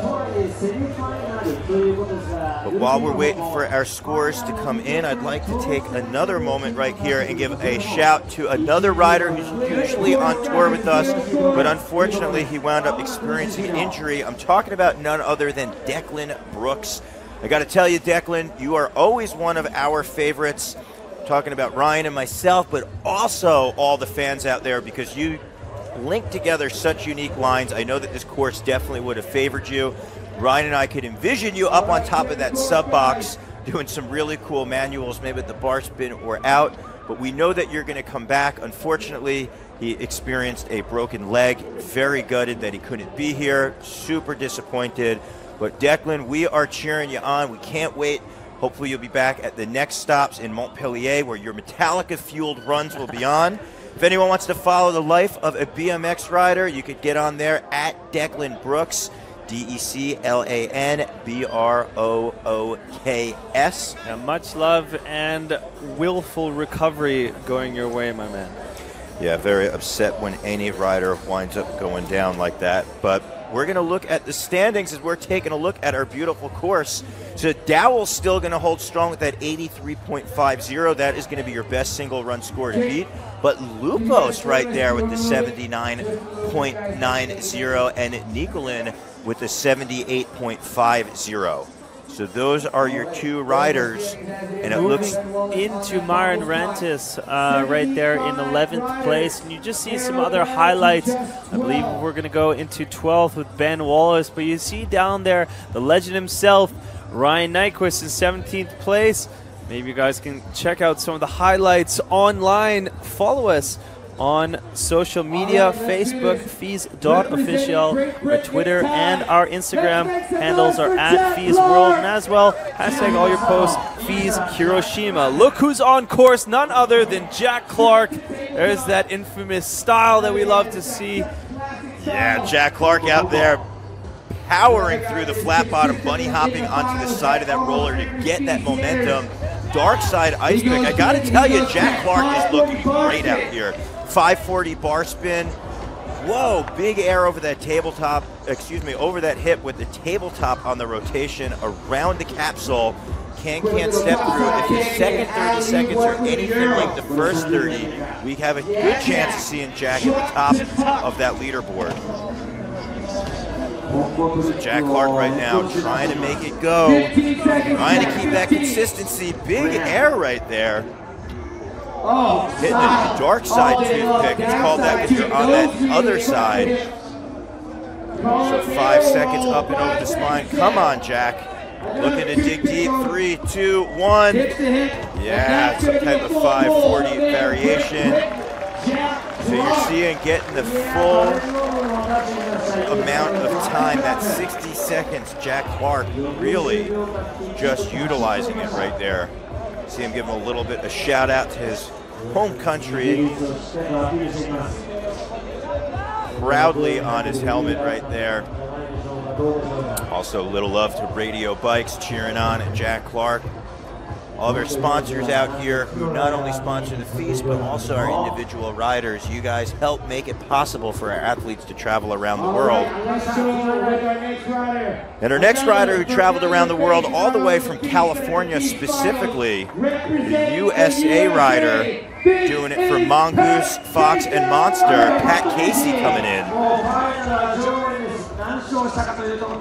Yeah, Casey looking to bring it to us. Team USA 360 toboggan. Ryan, we talk about style, and it does not get any better than that toboggan right there in the 3. I mean, talking about a guy who is able to practice on some really interesting park courses that the world has to offer. He has one of the best setups in his own backyard. Mr. Pat Casey is delivering out here on the course in Japan. Yeah, if you want to follow Pat Casey on his YouTube channel, you can actually see his son Reed, who's quite the ripper at, I believe, 2.5, 3 years of age. Oh, and Casey having a little bit of difficulty. He was out to such a great start right there. You saw on that flare having a little bit of difficulty. But Pat Casey's got a cool YouTube channel where you can follow all of his adventures. And you know what? This ramp, you mentioned his backyard ramp, is very similar, where the transitions are a little bit bigger than 6 feet. And they're very steep like this. So in some way, even though we're on the other side of the world, you can almost say he maybe has a home court advantage to riding something very similar to this. And it was showing up until the point where he wound up having a little bit of difficulty out there. You saw it just coming a little bit under-rotated on that flare going down. Thankfully landed into the transition. If you do crash, you want to try to land in the transition so you slide. But there was that 360 toboggan totally dipping it out and getting the bars. But there's a look at that crash. One of my favorite tricks, actually, that 360 toboggan. You dip the nose down so heavily. It's amazing to see Pat Casey come out here and deliver such style in a run like that. Yeah, pumped that Pat Casey is repping Team USA. Another rider for Team USA. You see out there, he is shaking a little bit with his arms, trying to warm things up. Now he's smiling, but when that clock starts, I know that he will be fire coming on out. We're talking about Colton Walker charging through. Colton having a great 2017. He actually X Games gold medal in BMX dirt. Opportunity to call that out in Minneapolis, and he took that energy to the FISE World Series as he wound up finishing in 8th place overall for the year. And Colton right now, double downside tail whip. Really good friends with Nick Bruce, who finished in 4th place overall last year, who we have yet to see ride on the course. He is being cheered on right now as he kicks that downside tail whip.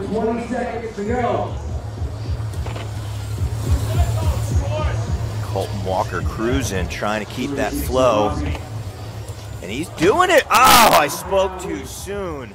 So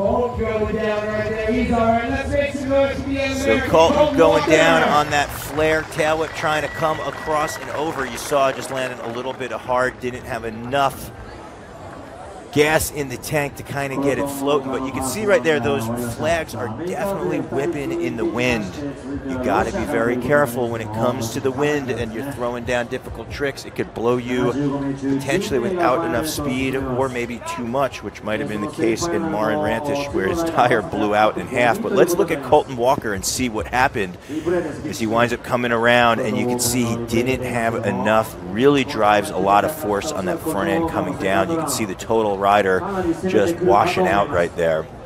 So the bird's eye view as we roll along. 3 riders have competed so far in Heat 18 and 19, but we are going to move it over to the Russian right here, Irik Raizev. Irik about to drop in. Love this kid, love watching him ride. He has such amazing trick and course ability. Like, he just goes everywhere and does such interesting things like that. Step up to foot jam, 1 foot can into coping there. Yeah, I think that was a triple tail whip over the spine. Tail whip to tabletop. Since this is an overall points race in 2017, Irik actually finished in 7th place, his best finish being in Budapest with a 3rd, where he was awarded 8,200 points. Oh, the Russian, Irik, having a little bit of trouble there. We talked about our 5 judges want to see perfection. This is a global points race where they are trying to rack up as many points as possible, and if you're going to have a crash like that, it's not going to favor your score. This is the best run counts. Ryan, we talked about that. It's different this year. It's not an overall. 3, 2, 1. So Irik right there, I'm sure that score is going to wind up being a wash for him. You see right there, there's Kostya Andreev rocking the tie-dye. Kostya, another Russian who is yet to go. He's going to be in her next heat. Kostya actually finished in 6th place, 1 place up from Irik in 2017. So that means our first 4 riders of Heat 18. Look at that, Jack Clark right there. Going to drop in for run number 2, just digging it, having a good time. And that's usually what happens when you stomp down a solid first run. So Clark right there. Oh, coming up way short. Make some noise for Jack Clark, you guys. That was that shows how steep actually that lip is. Now you know what? I wish we were actually on that box jump feature. I should say, right, the centerpiece feature, because we've actually seen Marin Rantish overshoot it, and then we saw Jack Clark come way short, which is uncharacteristic for Jack. Whoa, that was awesome. Yeah. Hitting the downside. Dark side toothpick to bar spin. With the transfer. So cool. We're seeing a tech demo right here put on Jack Clark. But going back to that middle feature, we saw Jack Clark come up way short and Marin overshoot it. That wind could definitely be playing a huge role as it winds up gusting inconsistently beauty out there. It's in the middle of the course, even though, as you said, there's quote-unquote walls around it, protecting it from the wind. When you pop up out of that centerpiece, you don't know what you're going to get and how it's gusting. It's kind of the luck of the draw. Jack, just super excited to be out here in Japan, and that the audience is so big cheering on the BMX competitors right now. Look at that amazing spectators coming out in drones to watch this international field of so many BMX athletes battling it out on course to see who's going to make it into the finals for tomorrow's show. Well, Jack unfortunately having difficulty on his first jump, but thankfully for us, we got to see a little bit of a tech demo out there. Jack Clark got the ability to toss the bars, and we saw that from that downside or dark side. Front peg stall, transfer, bar spin. So Team USA, Pat Casey right now coming on in, being cheered on by his wife out here. I know at home his children are cheering on, saying, "Go, Dad, go," as Pat is out here 5 seconds into his run with the toboggan. Hits that one perfect straight on, might I add. Pat Casey looked like he was one of the most comfortable riders on this course from his first run. Second run seems to be the same, as he's flowing beautifully around this entire course. Yeah, killer combination right there. Bar spin straight to the tail whip. Seamless, the way that he just kept that cadence consistent with his back end and front end.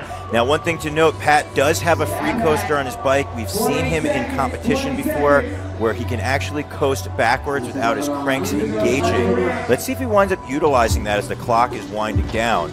Casey, flare on the elevated part, 10 seconds. Let's see if he's going to set up. He's trying to adjust his speed coming into our spine. There's that 180 I was talking about, and he's getting that half tab. Nice, solid run for Mr. Pat Casey, all the way from the start. Big amplitude and transfers to the end. Some technical tricks, finishing off with that 180 and fakie. So we talk about the weather, and as the day progresses, our riders got to try to stay warm out there. They definitely had a little bit of the wind before, but you could see Casey was in the zone with that tail whip transfer coming across. And here was a big gap that we've yet to see any other rider go, finding it. But that was the cream of the crop right there. The bar spin to tail whip is no brakes, slowing down his bars, just very smooth, guiding it along.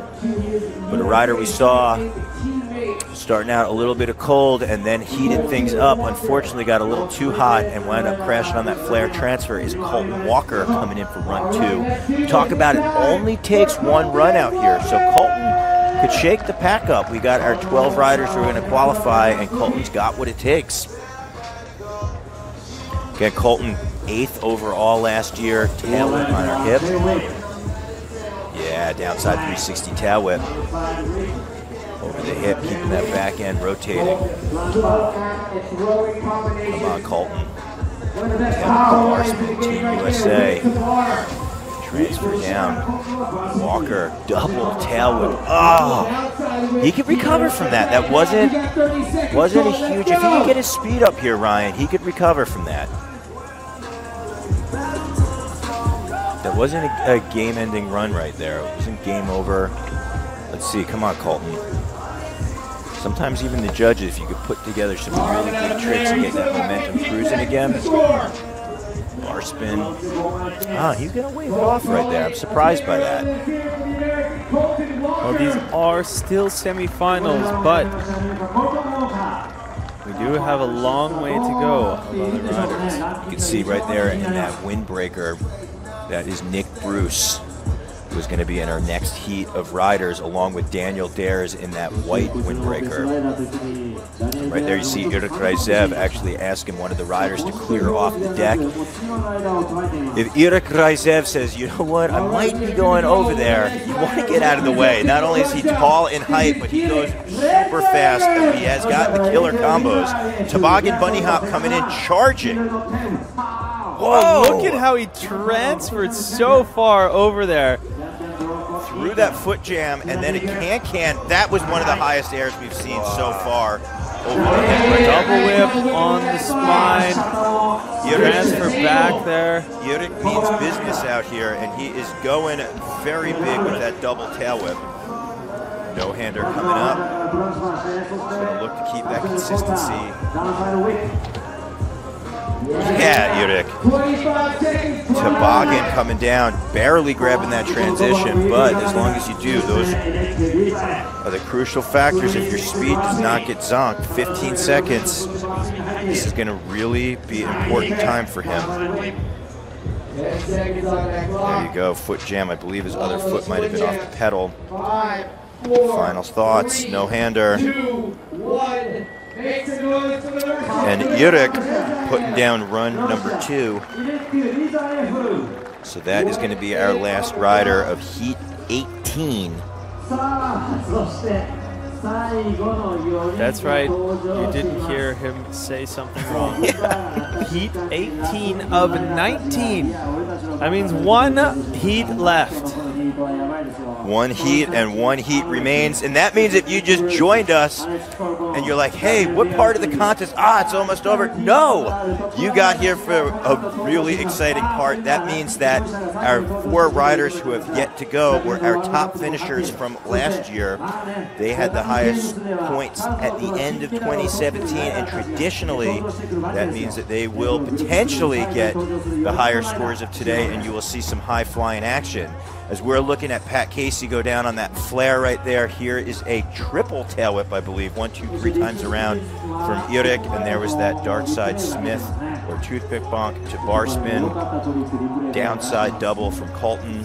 There is a flare, and Yurik right there on the upper decker with that flare as well. Look at the bird's eye as our crowd is just pouring in here to our former municipal stadium site. This used to be a baseball site for our Hiroshians that love baseball. But we wound up clearing it out and making some room here. They rebuilt a new stadium, and this serves as the perfect stomping grounds for our first stop of our FISE World Series as our thousands of fans are pouring in, and we're looking at this beautifully designed Hurricane Parks course. We've got 19 different heats, almost 90 riders out here. We're about to witness our last 4 riders. Again, they were top finishers of last year, so traditionally speaking, they've put out the goods when it counts and are able to get those top scores. We are only taking 12 moving on to the finals. And Ryan, look at all those features, from the capsules to the elevated stage with our quarter pipes up on top.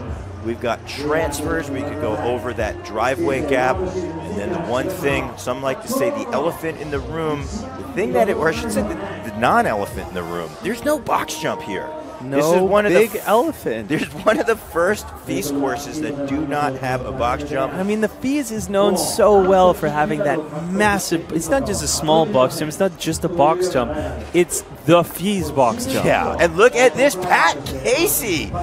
83.12 and Jack Clark. So it's safe to say that they are both going to solidify themselves in the final. But the thing to note, since we're taking 12 and we have 4 riders yet to go, if you are Brandon Lupos, Jose Torres-Gil, Kyle Baldock, or Alex Nicolin, that means that you could potentially get bumped out by our other 4 riders. But if you are 8th and up of Justin Dowell, Kenneth Tencio, Pat Casey, Jack Clark, Daniel Wiedemeyer, Jeremy Mallet, Nakamura Rim, Joel Bondu, Brandon Lupos is where it starts to get hectic, because Joel Bondu and up, you are in, but Brandon Lupos and down, you are not. So we have 4 riders yet to go, and these are our top finishers. Definitely, that could be a scary one for these riders yet to come. But what we might see out here, this is a whole different ball game. There is no box jump in the middle. We talked about there being a feature signature for FISE going all the way back to our first contest at Palavas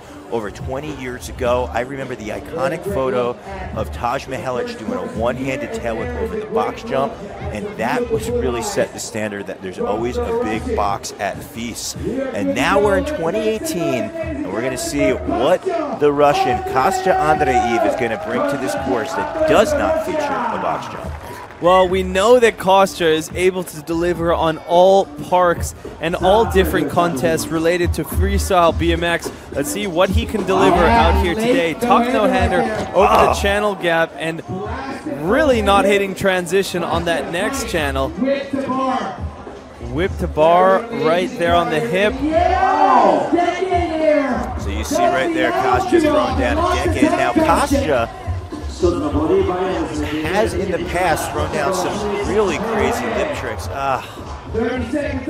We always see out in Montpellier, he's a favorite at our mini spine competition. He throws down some wild tech moves at times, utilizing his front wheel.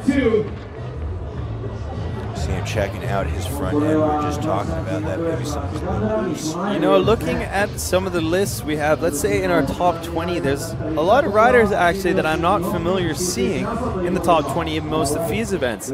So if we equate this to the last 4 riders that we have coming, maybe we're going to see some, you know, some upsets. Maybe we're going to see some shocking results come from a few riders like Kostya and Nick Bruce. Or maybe this new format from the UCI is going to help them and say, okay, yeah, now they're going to be able to come back and get that run that they wanted, and that first run where they've messed up isn't going to hurt them at all. Let's see what Nick Bruce is going to deliver for his run. He's always one to come out swinging huge combinations from this rider. The big boy from Youngstown, Ohio, Nick Bruce, up and around the capsule. Talk about a rider that embodies a lot of power, but also embodies the mental finesse that it takes to put things together. Mr. Positivity himself, Nick Bruce, up here, transfer up. You can follow along Nick's adventure on his Instagram at Nick Bruce, where he trains on a daily basis. Not only a lot of physical aspects, but after every session, he pretty much jumps into an ice bath. He takes a lot of control and a lot of care of his body. So let's see as Nick transfers in opposite direction. Yes, 360 tail whip. Come on, Nick. Trying to get in that zone. Flare tail whip, stomping the pedals clean. That was awesome. 1 foot X up, floating across. Final moments. Double tail whip, downside style. That is going to be time for Nick Bruce.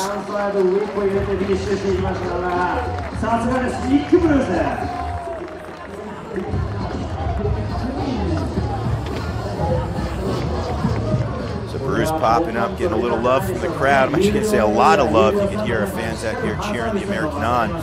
Big tail whip transfer. You saw he landed a little bit low. Slight head shake when he landed. Stopped some of the speed.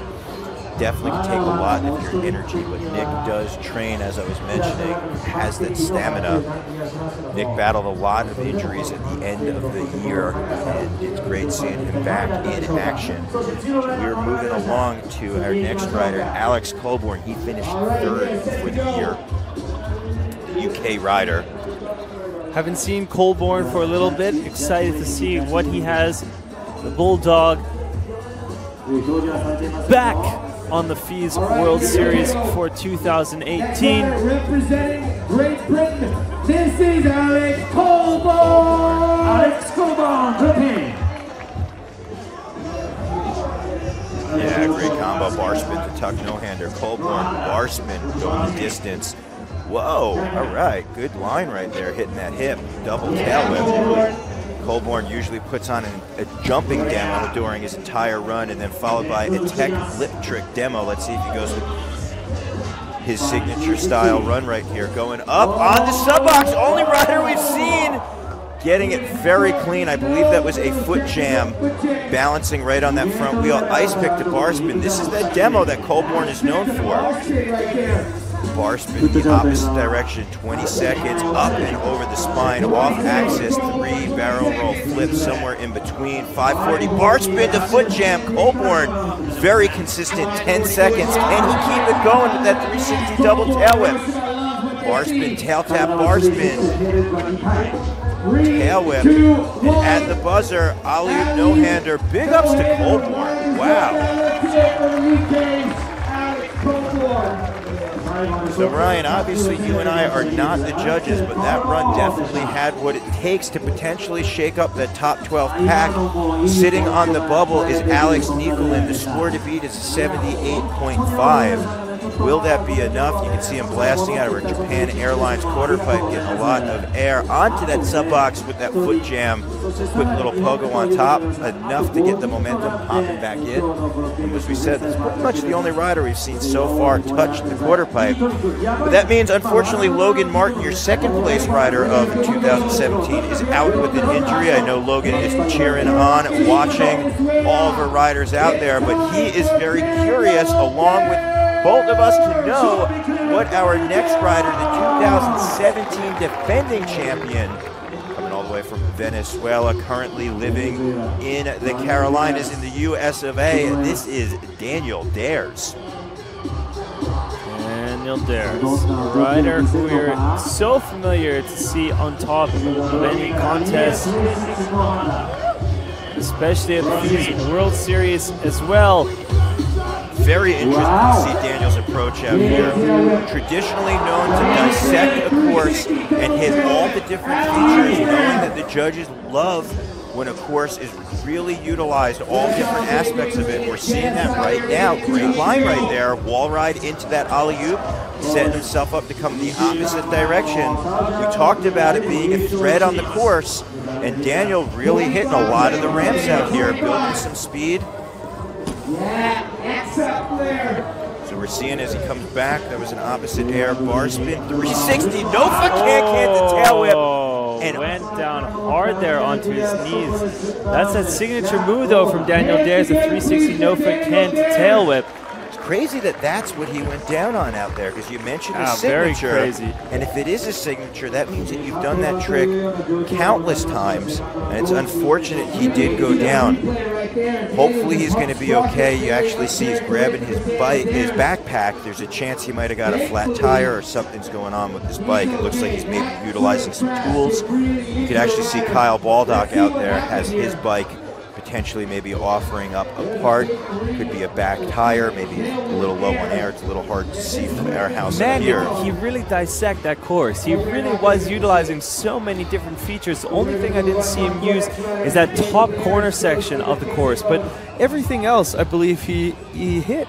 Yeah, so right now you can see it looks like he's working on his sprocket. He might have hung up so hard he hit his chain ring. The sprocket that your chain rests on that spine, he might have bent it a little bit. So Daniel will have another opportunity. It's unfortunate he went down because, as we were just saying, Ryan, he was looking great out there. Kostya Andreev, the Russian stallion. Snapping a quick tabletop. Kostya, tail whip to no-hander. There we go, that's better transition.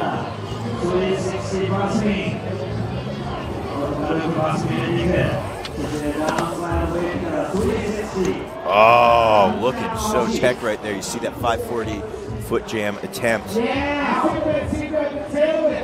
with the variation right there, not able to find the balance point, foot going down. We talk about our UCI really up in the ante out here. The judges will penalize heavily if the rider has a wobble or puts their foot down. But we're seeing a lot of guys on this course having some difficulty not riding 100%, which they sometimes do on other courses. But again, it's a level playing field, and I love seeing it out here. Tuck no-hander out of that foot jam as we're looking at what our riders got. What are their abilities and capabilities? As Kostya bar spin over the hip, and that will wrap it up for Kostya. Andreev popping out right there, the Red Bull rider. Grabbing a well-deserved drink right there after his run. 60 seconds times 2 is a long time to be in the ring fighting it out. You can see that flare upside down and backwards, backflip 180. Kostya bar spin back. So cool, so controlled, and getting the cheer from our crowd. Kostya just grabbing a sip as we have 3 more riders yet to go. The big boy, Nick Bruce, Youngstown, Ohio, Rockstar, BMX, just built up a fresh kit. You can see his bike ready to go. Nick riding on a regular basis out in Ohio. You can see him at Ray's Mountain Bike Park. Also Chenga 2. I know Scott Powell right now is cheering on Nick Bruce as he drops in. A lot of speed right there down that plow. Setting up in that capsule, going around our honor capsule. There you go, the no-hander. Wall ride! Yeah, hitting the wall. First rider so far today to hit that plexiglass 45-degree angle wall. Now, Brian, that's risky business. The two things that you said, do not mix with water, plexiglass and 45 degrees. And it was drizzling before, and Nick Bruce rolling the dice. And let's see if it will pay off. I do think it is maybe more than 45 degree, but still very difficult feature to hit. 15, come on, Nick. Yes! There's that 540 flare right there, getting that full body standing up. 5 seconds, flare around. These are crucial. Come on, Nick. Tail whip. 2, 1, and at the buzzer. Yeah, hitting that ice pick back peg. Little tech trick right there, pressing the front wheel in up against the subwheel. Nick Bruce getting it done, doing his part of run 2. But it's going to be the judge's part because his first run he had that 75.75. It was not a characteristic Nick Bruce run, but there's the wall ride distance, coast to coast, country to country. You can actually see the rain drizzle on the wall there. Pretty cool. You just committed jar right there with that. Let's just get up. Yeah. Nick throwing a thumbs up. Seems happy with that run. We still have 2 riders yet to go. UK and Venezuela. Called him the Bulldog. That's his nickname. Alex Colborn, we know him as the Tech Master. Colborn got that solid first run. Again, we're talking about let's make some noise for the UK's Alex Colborn! Strategy. Does he change things up? Maybe a totally different approach? Just totally different lines, which it looks like out here.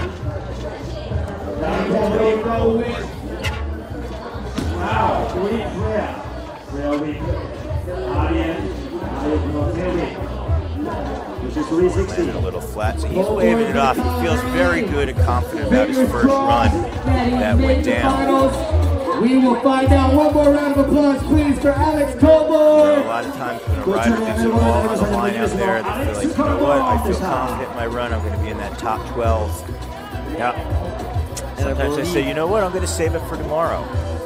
But one rider who cannot save it for tomorrow is our defending champion. That's right, Daniel Dares. One rider yet to go. Do not win almost every major competition, including being our overall champion in 2014 and 17. Without having that experience and without being able to deliver when it matters. We're talking about Daniel Dares. So Daniel, when you feel comfortable. You can see our UCI flags just blowing in the wind. Also our G-Shock flag right there just flapping full speed. Daniel up on top of that sub box. Giving that thumbs up, saying, you know what? It is time to go. As our crowd out here is cheering on Daniel Dares. He's going to take a near perfect run. He's got to have a score well into the 80s. Daniel Dares dropping in.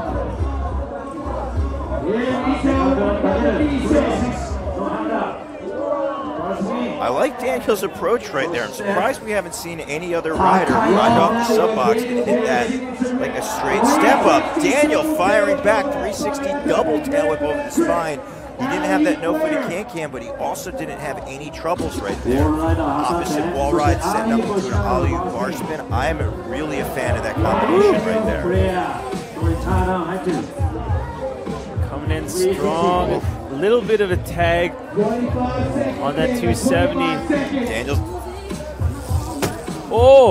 Daniel's got to keep it together. He hung up right there. Flare, let's see. He might stick with tricks that he feels confident with on these quarter pipes here and just try to ride out the clock. Bar spin, and it looks like that's maybe what he's going to wind up doing. Double tail whip. Coming back with the flare tail whip. 3, 2, And that is time going the opposite direction of the flare. Now, Ryan, this is going to be interesting. Daniel did have a good run right there in his second where he didn't have a crash. But towards the second half of the run, he rode it almost as if it was a half pipe and not necessarily transferring around the park, which he did do in the first run. Now, I'm not even being critical of his riding. This is up to the judges. We just had 90 of the world's best out here. Yeah, this is obviously he's the returning champion from 2017. He's got what it takes. But we're seeing, is it going to be enough? Because again, the second half of the run, he just fell into that spot and did some of the tricks he felt comfortable on. I mean, you were saying, like, from the very start of this broadcast, we've been saying it's an even playing field for all the riders out here. All the riders are on the exact same level. They all have to deal with not having a box jump on the course, all have to deal with these changes, which changes the entire way that they look at doing a contest run. But there are riders out there like, for instance, Alex Colborn, who came out there heavy hitting. Look at all the big combinations that he was doing, but then was able to still do his dissection of a little demo, a little tech demo at the very end of his, but still ended up having fluidity throughout all his runs. Is it going to be enough to rival with Daniel Dare's, what Daniel Dare's delivered into both of his runs? I do not want to be a judge at this point, and we're going to have to just wait and see what they come up with and what the delivery is when the scores are revealed for the last heat there. As you see, there are our inline athletes on the park course right now. We have a lot of different disciplines out there today. Make sure you guys stay tuned. In just half an hour's time, we're going to be having the FIG Parkour Speedrun Finals happening for the first time on the FISE live stream. So make sure you guys stay tuned and stay all involved for that. Check us out, FISEWorldSeries.com and FISE.tv. You can check out the webcast there.